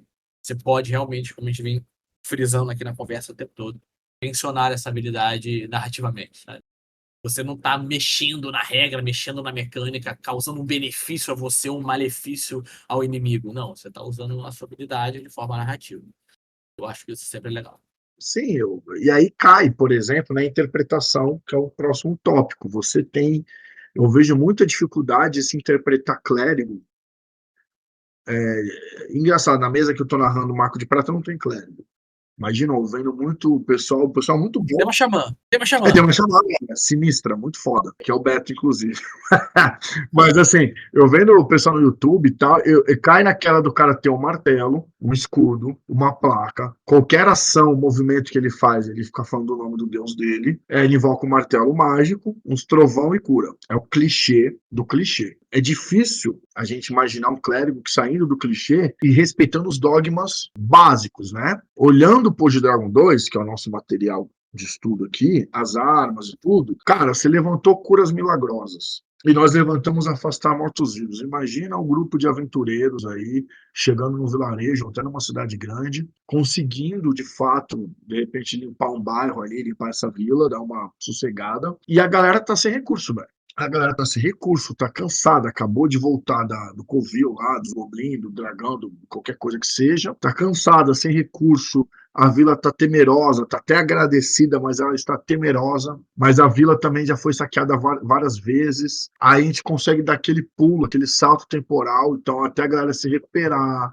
esperar paterno, a colheita vingar, para a galera se reorganizar e ir para a próxima cidade, próxima aventura, o clérigo, ele pode simplesmente mudar o nome daquela vila. Vale Verde passa a ser chamada Vale Abençoado, porque o clérigo, nesses 2 meses, uma semana, ele começa a fazer essa cura milagrosa. A população começa a perceber que não fica gripada com frequência. Aí o mercador chega, depois sai, um caçador visita uma outra cidade, fala que tem um clérigo, uma clériga do grupo X, abençoando a galera. Começa a ter peregrinação. Cara, é um impacto narrativo tão bizarro, porque a gente vive jogando e narrando no mundo de alta fantasia e a gente esquece o básico. O carinha aqui, ele faz milagre. Cara, se isso não tiver peso, puta que pariu, mano. Sabe? Não tem nem igreja naquele vilarejo, naquele bairro, daquela cidade grande. Mas agora vai ter. E ele começa. O que é o objetivo? O que é o mote que nós lemos, Caio, lá na carreira do clérigo? É espalhar a palavra. Através da devoção, ou seja, a força. Aquela massa ali da clériga escrito devoção. Exato. Na base da pancada, que é o que a gente mais vê. A gente não falou disso ainda, então vamos pôr uma situação aqui bem do que você estava falando. O clérigo chegou ali naquela cidadezinha pacata, vilarejo, pequenininho, poucas pessoas, só que ele segue ali um deus que é meio do mal, vamos dizer assim. Ele pode tocar o terror também, mas aí no final ele vai soltar cura. Como é que fica essa situação? Mas o deus não precisa ser do mal. Vamos usar o exemplo dentro do Old Dragon 2, Arteus, que é o basicão, a construção dele é bem básica, lembra, não é inspirada, mas lembra o catolicismo, tá? Na época medieval. Ele pode ser um cara bom, vivan quase, o cara de repente faz até quase beirando o monge medieval europeu, bebe cerveja e vinho, quase um bardo, porque ele junta a galera para contar as histórias das escrituras e tal. Ou ele pode ser aquele cara extremamente rigoroso. Veja, ele não necessariamente é mau, mas ele vai para o caminho mais punitivista. Não, é isso, a gente está dizendo, eu digo, tocar o terror de realmente chegar lá e falar assim. Vamos supor aí até para pegar lá em Roma, né? A partir de hoje vocês aqui vão seguir o meu Deus, ou vocês vão morrer. Ele pode, ó, a gente salvou a cidade de vocês, ou a gente não salvou, a gente acabou de chegar, eu tô vendo que aqui não tem nada, vocês não estão seguindo a palavra de Arteus, é por isso que vocês estão sendo caçados e roubados, agora daqui em diante, quem não seguir a palavra de Arteus vai se ver comigo, vai ser preso, vai tomar chibatada, vai ficar no poste, enfim. Aí entra o tipo de história que o grupo está contando. Os jogadores serem protagonistas, não necessariamente eles têm que ser heróis. Só que o grupo e o mestre tem que estar alinhado no tipo de história que eles estão contando. Se só o clérigo sair do eixo e gerar uma tensão negativa, aí é hora de se conversar com o jogador.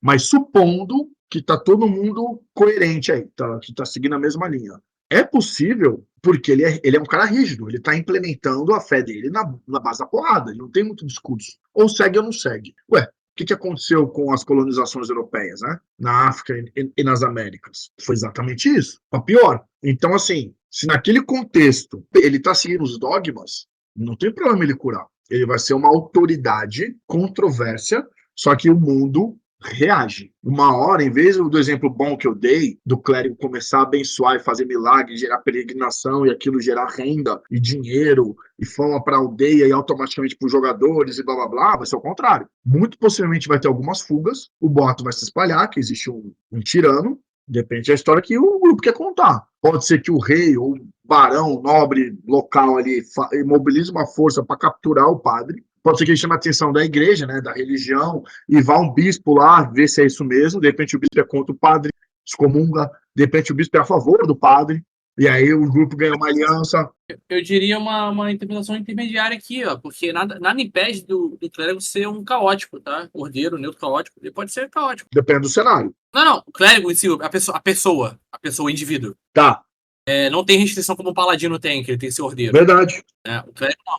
O clérigo não tem essa restrição, ele pode ser um clérigo caótico. E com isso, em vista, não quer dizer que ele cultua o caos, mas que ele não necessariamente segue o que seria os princípios padrões do clérigo daquela religião.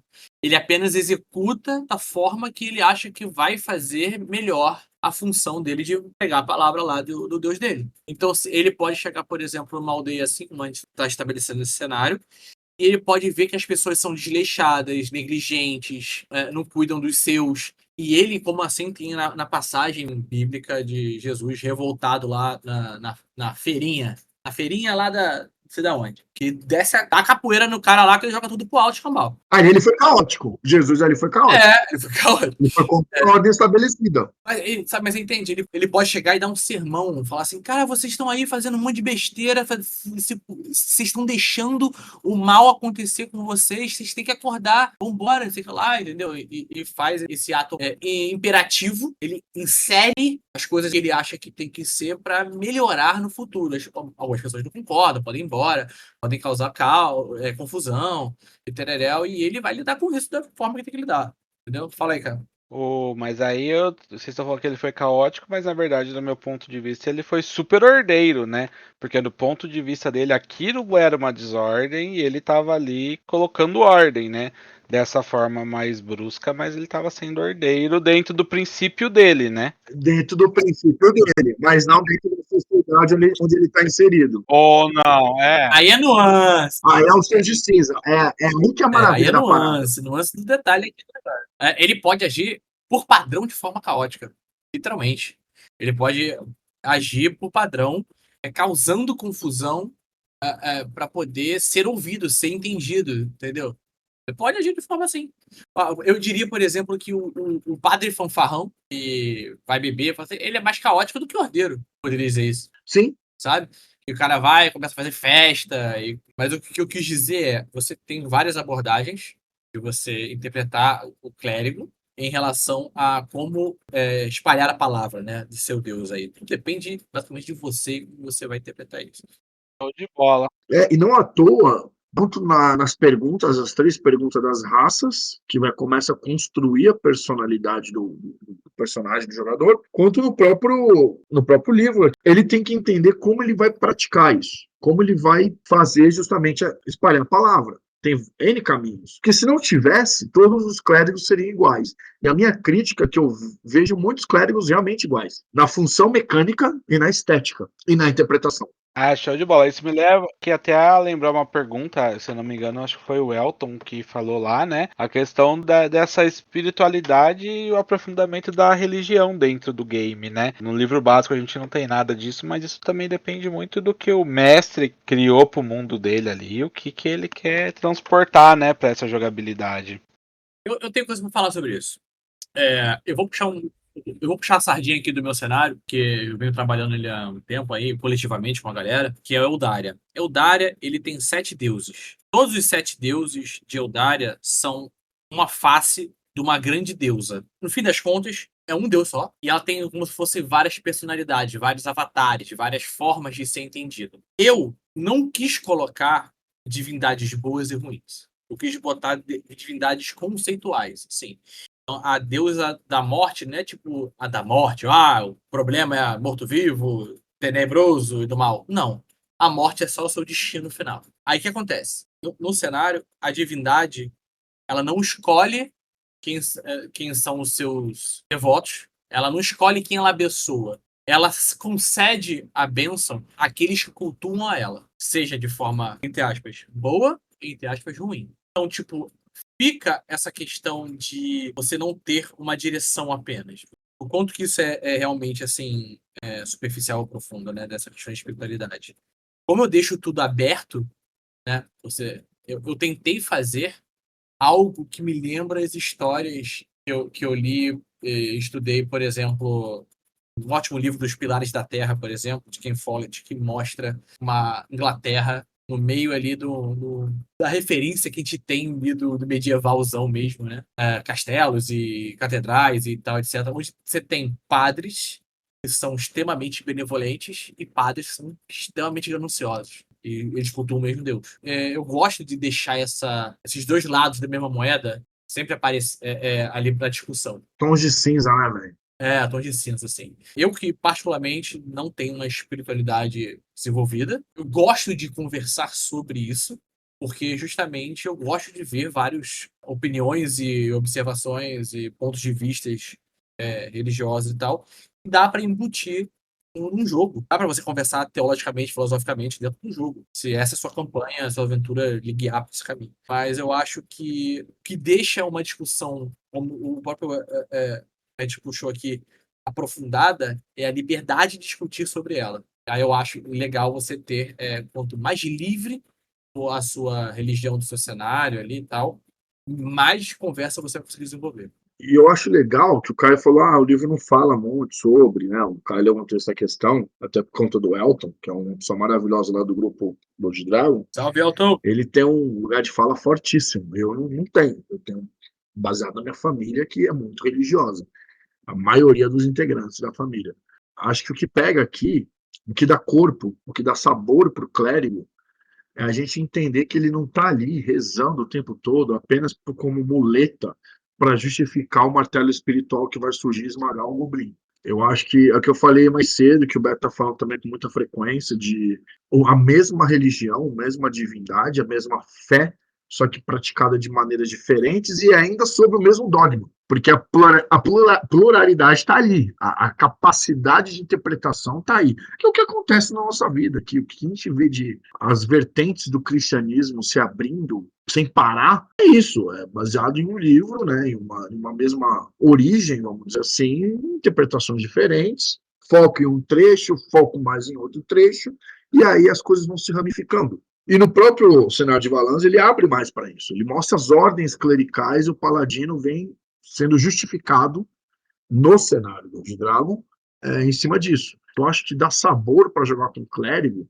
não é você simplesmente interpretar de um jeito que só justifique a magia. É você interpretar de um jeito que aquilo impacte na história que está sendo contada. Por isso que é tão bacana a gente parar para pensar assim, beleza, um grupo chegou lá na aldeia, matou os goblins que estavam sequestrando as criancinhas e roubando tudo, por alguma razão teve que ficar lá algumas semanas, e nessas semanas que ele ficou lá, o clérigo já mudou todo o rolê, velho. Não porque antes não tinha um clérigo, não tinha um padre, de repente até tem, só que é uma aldeia afastada, né, esses ataques dos goblins matou o padre responsável, o clérigo responsável ficou novato lá, e aí o acólito não tem as manhas, não faz milagre para nada. Então ele teve que se virar do jeito que deu. E aí ter um jogador clérigo ali para pegar na mão desse PDN, né, desse personagem do narrador, e gerar esse impacto narrativo, isso dá uma força pro clérigo, na minha opinião, na minha humilde opinião, na questão do roleplay, só se iguala à força do mago. Não estou falando de mecânica, eu não estou falando de regras, eu não estou falando de habilidades. Eu estou falando do impacto em si. Se a gente entende que esse personagem é capaz de fazer milagres, de ser um condutor da vontade divina, seja essa vontade qual for, seja esse Deus qual for, mano, isso tem que impactar. Inclusive os próprios jogadores, os jogadores que eu digo, os personagens do jogador. Isso tem que impactar. Seja a galera gostando e sendo ainda mais amiga e devota àquele personagem clérigo, ou seja até mesmo a galera questionando, cara, você faz tanto bem, por que você é tão escroto? Por que você é tão inflexível, tão punidor, tão assim? E gera tensões e, ao mesmo tempo, isso, querendo ou não, como toda contação de história, gera pontos de reflexão. Porque quando a gente está numa atividade que conta história, seja a gente está numa peça de teatro, assistindo teatro ou fazendo teatro, seja a gente lê um livro, assistir um filme, assistir uma série, jogar um videogame, que hoje em dia tem muitos jogos que contam uma história, né? The Last of Us, RPG, que é o que a gente está falando aqui, que além de tudo ele é uma adaptação de história colaborativa. O ser humano, a primeiro momento que ele consegue se comunicar com o outro foi quando ele começa a contar a história para um outro ser humano. Ele rabisca na parede de pedra um animal todo esquisito e uns bonequinhos de palito com lança mostrando que houve uma caça. Ali iniciou uma contação de história e, portanto, uma comunicação. Então, é uma atividade de contação de história. E, portanto, ela invariavelmente impacta. A gente está gastando aí 3, 4, 5 horas por sessão para contar aquela história. Isso impacta, pouco ou muito, isso sangra. A gente acaba sangrando no jogo. A ideia é que não sangre muito. A ideia é que respeite os limites de cada um. Mas nem é interessante para o Drago, nem é o papel dele, entrar na parte religiosa, por mais que o personagem seja religioso. É um tema polêmico, é um tema delicado, é um tema muito pessoal, é um tema muito significativo, mas é um personagem que ele ganha força sem precisar fazer um discurso religioso. Só no jogar, só no roleplay normal ali, ele já gera pano para manga, ele já gera reflexões automáticas, cara.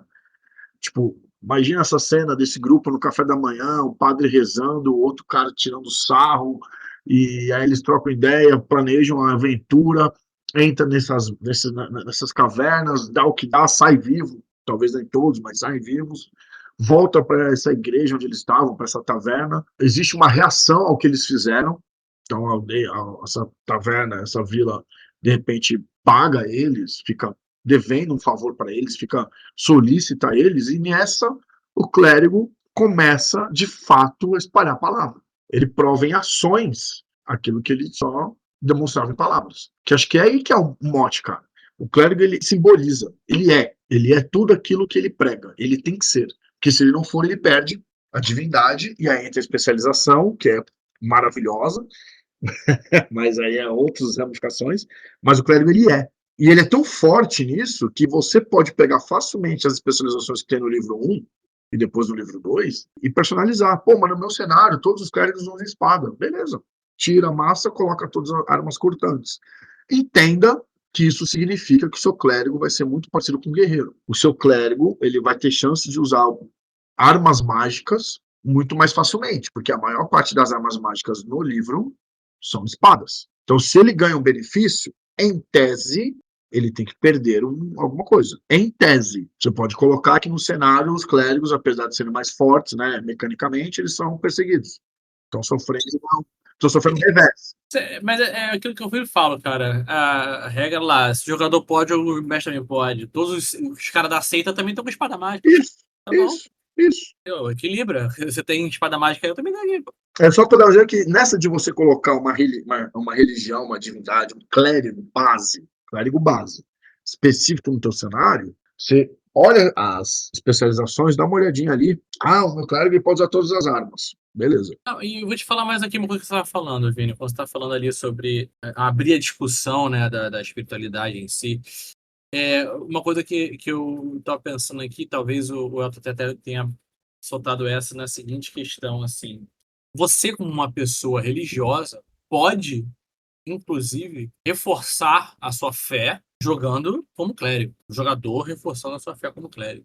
Né? Ele pode sofrer privações e imaginárias, óbvio, né? E problemas imaginários aqui, são exercícios de resolução de problemas, no fim das contas, né? Que ele pode vir chegar a um tipo de insight que ele pode levar para a vida dele, cara. É uma possibilidade. Eu acho que é. Se você está contando história, sim. Sabe?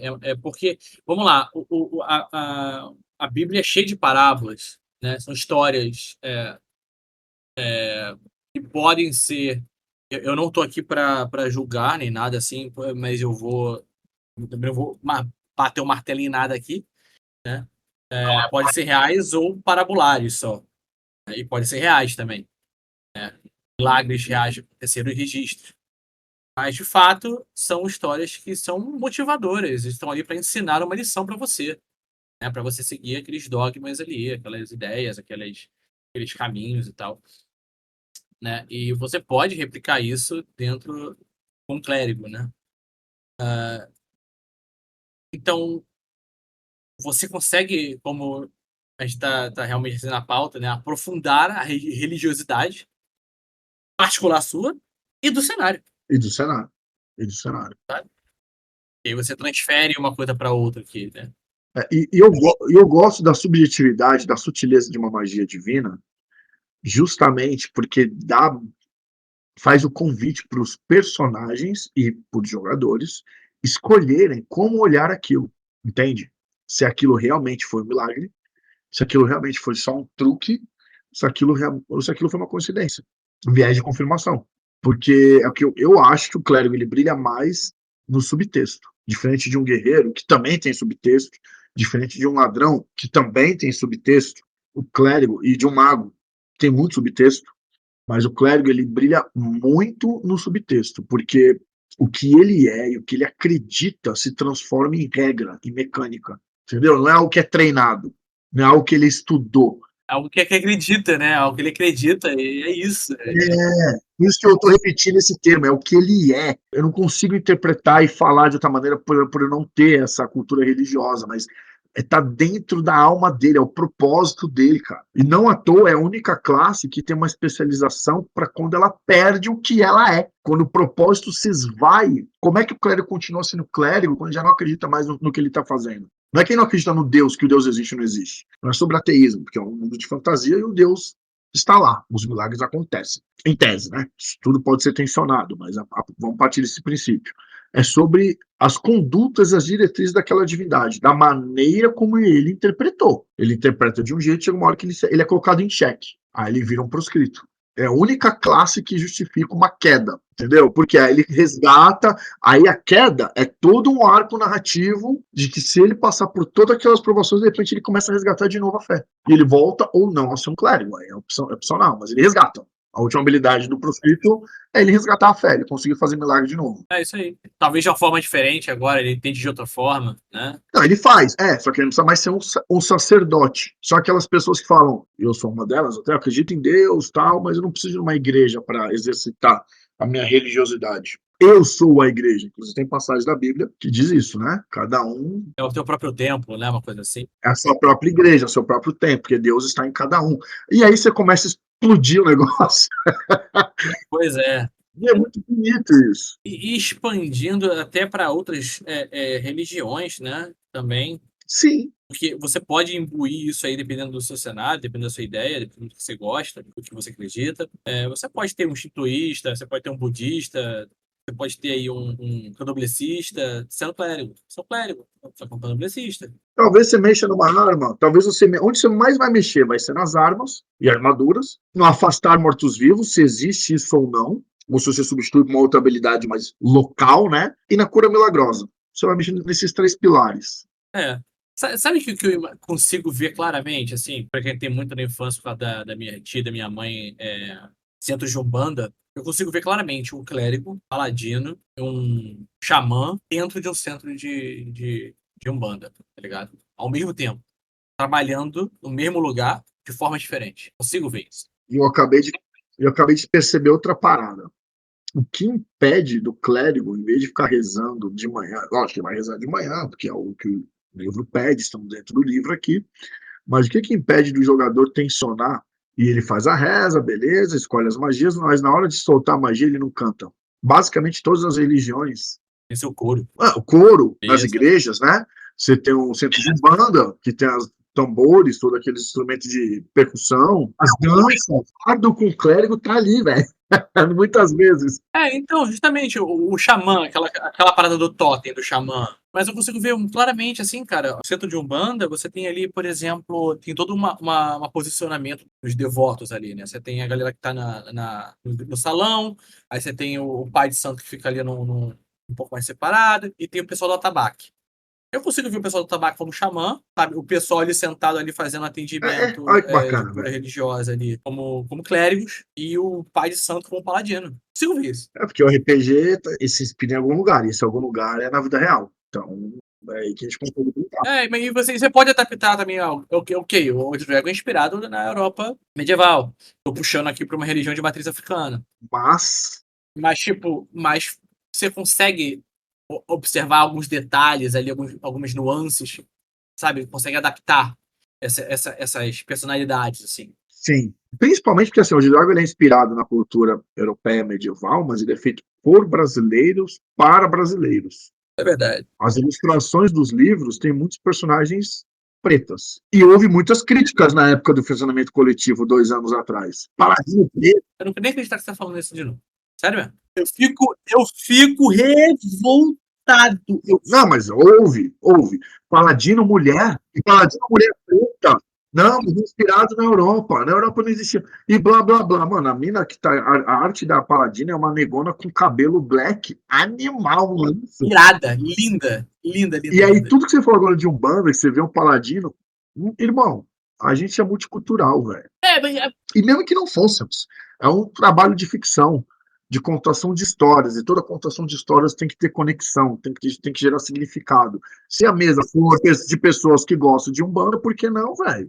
Essa é uma discussão que eu, sinceramente, Vini, eu vou falar só uma vez aqui, para não ter que falar, assim, isso não tem que nem ser discutido. Não que você tá errado, não, nada disso, mas isso não tem que ser nem pensado em discutir. Porque, tipo assim, galera, você tá soltando foguinho pela mão. Pois é, mas eu sei que não tem que ser discutido. Mas é triste falar isso. Você tá certo. Eu Você tá certo. sei É quem triste, tá de falando. fato. Mas é porque a gente está ramificando, né, a religião nesse caso aqui, dentro da ficção. Sim, estamos ramificando. E tipo, RPG é pra ser divertido. Cara. É isso. Essa a função. É a função primeira. É a função primeira, tem que ser divertido. É um lazer. Até pensando assim, tem que ser inclusivo? Tem que ser inclusivo. Mas é que ele não tem que nem que abordar uma condição de que não fosse. Entendeu? Tem que ser inclusivo se houver jogadores que necessitam dessa inclusão social naquele grupo. Sim. Vai ter grupo que... não, tem que ser. A gente vai debater por parada, mas o fato é que sim, função primeira, tem que ser divertido. É isso. O fato de ser acessível é um padrão, sabe? Óbvio que ele tem que ser acessível. Ah, sim. Todo mundo. É isso que eu quero dizer. É isso. E assim, voltando agora, legal que olha como foge, né? Como a gente foge das coisas. É legal que o clérigo, para encerrar, o clérigo, a classe base, ela é uma classe que ela levanta muito debate sobre essas particularidades. Mas no meu cenário existem deuses da guerra, deus da... Como é que eu faço? Ou você faz vários clérigos, e aí não tem especialização, ou você pega um deus mais impactante, tipo líder do panteão, se houver, e aí os clérigos desse deus é o clérigo base, aí depende da sua mesa. Ou, mas todos os deuses são iguais na sua representação, papapá. Então vai ter vários clérigos. E aí, possivelmente, não vai ter especialização. É um trabalhinho a mais. O que eu acho que só tem que tomar cuidado é que para o Old Dragon, e aí não é uma cagação de regra, porque cada um faz o que bem entender na sua mesa, mas para o Old Dragon, a função primeira do clérigo é suporte. E não é suporte só no combate. Principalmente no combate ou nas adversidades, né? O cara pisou numa armadilha, quase morreu, o clérigo vai lá e cura. O cara não viu a armadilha ou não tá vendo, o clérigo vai lá e faz a luzinha. Então, por mais que você mexa nas armas que ele pode usar, tira afastar mortos-vivos e coloque afastar orcs, coloque afastar pagão, e aí você define o que é pagão no seu cenário.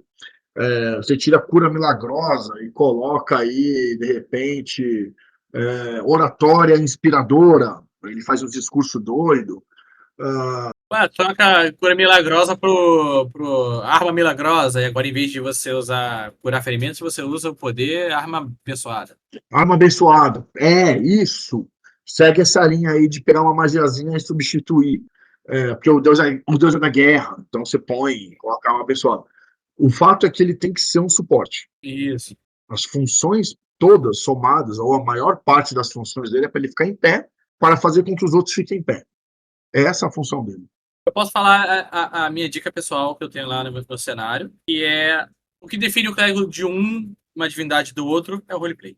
Eu prefiro mil vezes esse caminho do que você criar 10 classes, né, velho? Isso. E se matar de outra regra. E justamente, né, como a gente reforçou daqui a um tempão, vai pregar a palavra daquele Deus. Aquele Deus tem certos dogmas. Então você vai agir dessa direção. Entendeu? E é isso, é o roleplay. Você valoriza mais um dogma, menos o outro, e aí você vai conduzindo a personalidade do personagem em cima da religião. É isso, é basicamente isso. Então tem lá a clériga de Bastal, lá, deusa da morte, e ela é meio sórdida, assim, sabe? Meio. Ela fala de morte como se fosse nada, enquanto você tem a clériga lá da vida, da colheita, e gosta de correr no campo e sentir o vento, e flores e vestidos saltitantes. Entendeu? Personalidades diferentes, atitudes diferentes, como é que trata um assunto de forma diferente. Então, para a gente resumir o assunto espiritualidade, seria uma coisa assim: você consegue encaixar o Deus que você quiser ali no seu cenário, na situação, porém a gente teria que tomar esses cuidados mecânicos para tentar manter as mesmas habilidades ou transformar elas em alguma coisa que seja relativo àquele Deus, mas que se encaixe ao cenário, né? Porque também a gente não pode simplesmente falar, agora o clérigo não é mais clérigo, é outra coisa e acabou, né? É. É uma abordagem, né? É uma abordagem mais mecânica, mas o que eu tô falando justamente é uma abordagem mais de roleplay. É o mesmo clérigo, mesma habilidade, mesmo nível, mesma magia de acesso, mesma coisa. O que vai definir, por exemplo, talvez ele não escolha arma abençoada porque ele é um clérigo da paz. Por que ele vai escolher essa magia? Numa reza, por exemplo, se ele rezar para uma pessoa, uma divindade que é da cura, da vida, qual é o nome da deusa lá do teu cenário, Beto? Da cura é Kirani. Kirani, hoje, né, de manhã, Kirani, estamos indo para uma empreitada e eu peço que você nos dê forças para continuar nessa empreitada, que quando o medo, a dor e a morte se aproximar, você nos reerga com a sua inspiração. Ele está pedindo cura. Ele vai rezar para uma deusa ou um deus da guerra. Ares. Ares, você Arisha. Vamos divulgar o nosso cenário. Arisha, a deusa da vitória, da batalha da guerra. Arisha, estamos indo para uma empreitada e eu estou aqui pedindo a sua força, que você não nos deixe esmorecer, mesmo diante de todas as dificuldades, que você inspire os braços dos nossos guerreiros, as pernas dos nossos companheiros, para que eles continuem caminhando mesmo contra as adversidades. Você está pedindo cura do mesmo jeito. Sim, concordo. Você só muda reza e muda o Deus, mas a magia é a mesma, velho. Não, tudo bem, mas de repente, é o que eu tô falando. Exato, tendo de conta o que você está falando. É o roleplay. Isso dá muito mais cor, na minha opinião, que eu não sou dono da razão, mas enfim, dá muito mais cor do que você ter no livro a habilidadezinha X. Então, é isso que eu tô falando. Então, assim, tem essa abordagem que o Caio falou, eu tava mencionando aí, de realmente você mudar um detalhezinho aqui ou outro, tá, pra fazer sentido mecanicamente. Mas eu, particularmente, e recomendo vocês, até mestres, para vocês não terem tanto trabalho, jogadores, para vocês não ficarem pensando tanto nisso, vamos jogar, vamos ser felizes. Vamos otimizar tempo, vamos se divertir. Eu falo para todo mundo, eu tenho 2 crianças, eu sou casado, eu jogo 2 horas de RPG por dia, e olha lá. Se eu ficar pensando em tudo isso, gente, merda, acabou, não tem jogo. No máximo, se o jogador, como a gente sabe que cada um é cada um, vai ter jogadores e narradores que gostam da mecânica para justificar a narrativa, e não o contrário. Eu gosto do contrário. A narrativa puxa a regra, mas tem gente que gosta que a regra puxa a narrativa. Beleza. Eu quero ser o clérigo da guerra e eu não tô vendo que esse clérigo aqui do de Dragon seja da guerra, narrador. Ô, mestre, como é que eu faço? A mágica que a gente falou no primeiro episódio, quando a gente tava falando da classe ladrão, mexe aí. Sugere uma alteração que eu vou ver se eu aprovo ou não. O clérigo não é seu? Não é você que vai interpretar? Isso aí. De repente, até o jogador que vai criar a divindade. Não sei. Por mais que ele não seja ele que cria a divindade, ele que vai interpretar aquela divindade para os olhos do personagem dele. O que você acha que tem que mexer? Nas armas. Sugere. Isso aí, mestre. Pode trabalhar, mestre. Faça ele trabalhar para você. Que eu queria fazer um clérigo com lança. Então a gente vai tirar aqui, ó, as massas, ou só armas impactantes e lança. Precisa só lança. Pronto, tá bom. Não mexer mais nada. Ou pode todas as espadas, todas as lâminas cortantes, só que nenhuma mágica. E aí, vai querer? Entendeu? Porque você convida o jogador a refletir o que ele quer.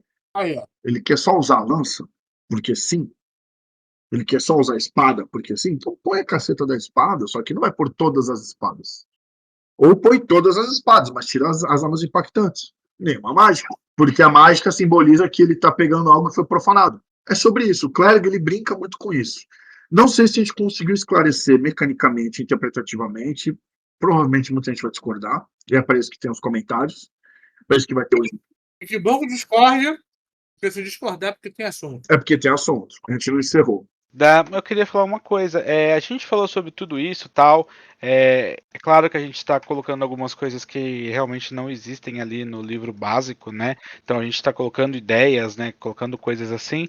E quanto à penitência, né? Porque muitas vezes o clérigo faz alguma coisa errada ali, ele perde os seus poderes até fazer uma penitência. Claro que isso também pode ser adaptado de acordo com o Deus escolhido e tudo mais, mas que tipo de penitência, né? O que eu, como mestre, poderia estar organizando para um cenário diferente de Valanzia? Mesmo Valanzia, o que Arteus gostaria que eu me punisse para pagar o meu pecado? Né? Então eu acho que isso daí também é uma coisa que precisa se pensar para poder colocar mais um docinho ali no jogo, né? Para tentar falar, oh, você pode fazer isso aqui porque você pecou. Então, para você poder usar seu poderzinho de volta, né? Você precisaria estar, sei lá, pagando 100 flexões, né? Um exemplo escrucho, né? É o Deus da Exato, guerra. mas é isso, né? O que eu posso estar fazendo para estar pagando essa penitência? Ó, eu sempre pediria um impacto narrativo na parada. De modo que até o jogador sofra um pouco com isso. Porque a penitência tem que sangrar um pouco. No sentido de, se não sangrar, o cara sempre vai esticar a corda. Aí ele não vai estar com um clérigo, ele vai estar com um guerreiro. Porque se ele pode usar qualquer arma. Ele pode usar qualquer arma. Só que se ele usar outras armas que não, armas de impacto, ele perde as magias. Só que se ele não sentir que ele realmente perdeu as magias, ele vai virar um guerreiro.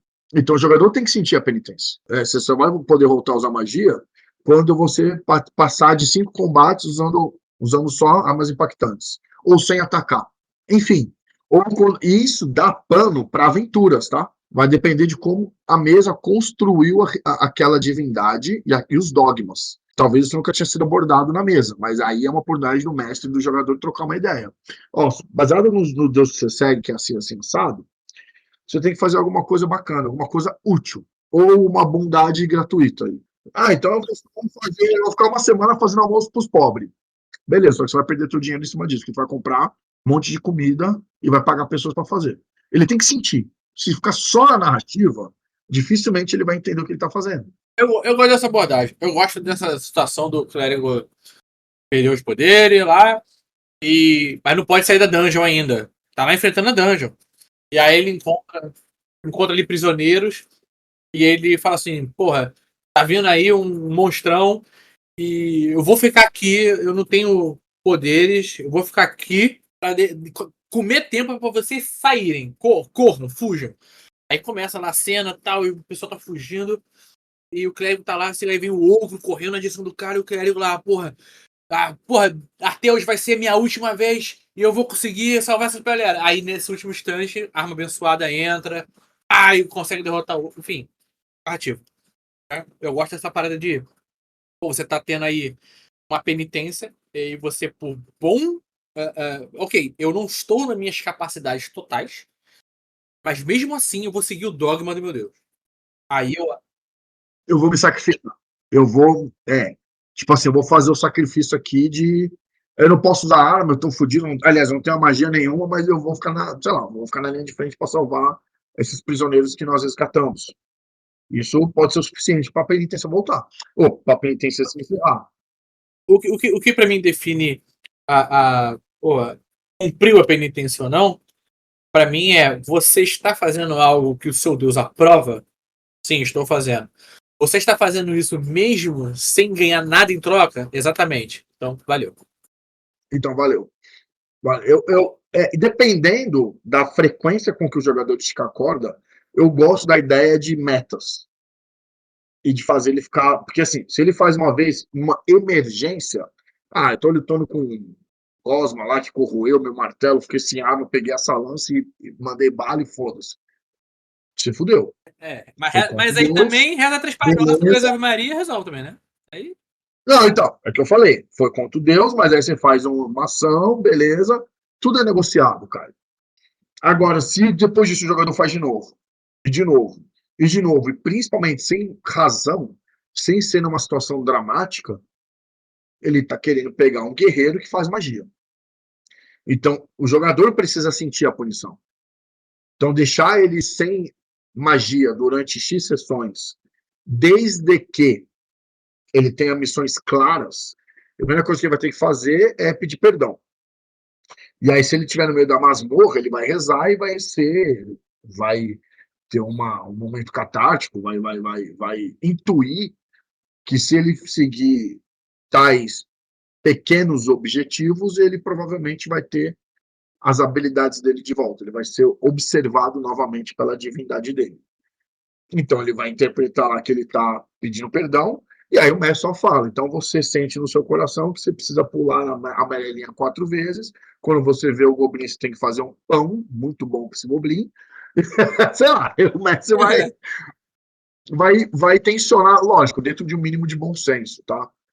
De repente evitar combates, não atacar ninguém, não fazer julgamentos, tem várias nuances, coisinhas, várias nuances, várias micromissões que ele pode até colocar até mesmo para meio que educar algum jogador específico, até para dar um sinal para outro jogador. De repente a mesa está meio caótica, todo mundo é amigo, tal, mas a galera não está entendendo como está no clima, está aquela várzea, e só 2 de 5 estão nessa várzea, está atrapalhando a diversão de 3.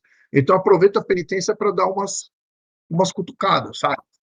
A gente tinha que fazer um programa sobre dica de mestre aí pra galera, que acho que é uma das maiores dúvidas da galera, mas fica pra finalista. Sim, fica isso. Vamos terminar as classes e a gente pode falar sobre isso.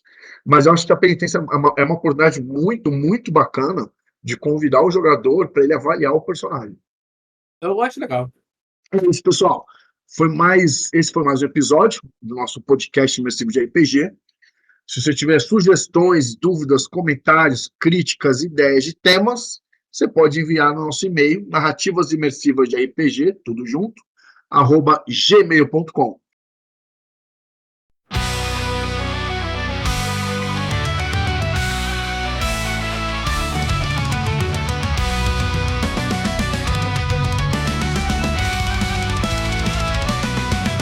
Nas profundezas de uma masmorra sombria, enfrentam perigos que desafiam a razão. Mortos-vivos se erguem uma noite fria, mas com... A gente está aqui com o maravilhinho do Beto, né? Que multifunções, né, Beto? É. Por aí. Tem muitas coisas pra fazer, inclusive ser pai. Inclusive ser pai. Vocês vão ouvir muito o nome do Beto, que ele está diagramando o projeto do Narrativas Imersivas aqui, desse que vos fala, que é Criaturas das Trevas, que falaremos sobre isso no futuro não muito distante. E também temos a presença do maravilhinho do Caio. É nóis, né? Que é o autor, o dragão do Covil. Covil do Velho Dragão, pessoal. O dono. Sempre qualquer Homebrew, qualquer coisa, manda aqui pra nós, a gente distribui lá. Quem não conhece, vai lá, tem bastante conteúdo legal, bastante conteúdo feito pela comunidade, releitura de clássicos, né, que o pessoal acaba fazendo lá, principalmente o seu Rangel Sardinha, tem bastante coisa lá que dá para vocês, né, participarem também, todo mundo é sempre muito bem-vindo, várias coisas super legais podem ser compartilhadas por lá, então sintam-se à vontade de participar também, né. O Rangel, ele é um monstro. O que ele tá fazendo lá é fora de série, velho. E tem Tartok. Uma criatura super carismática. Tartok tá lá, pra todo mundo que gosta do desafio, né? Tartok. E teremos coisinhas, né, Caio, né, Beto? Teremos coisinhas. Ixi, fica quieto. Xarope. Teremos coisinhas. Então, acompanhe Covil do Velho Dragão.com. Covil do Velho Dragão, tudo junto. E é isso, galerinha. Muito obrigado. Desculpa o tempo e até a próxima. Tchau, pessoal. Até a próxima. Até. Beijo. É assim mesmo, Luta!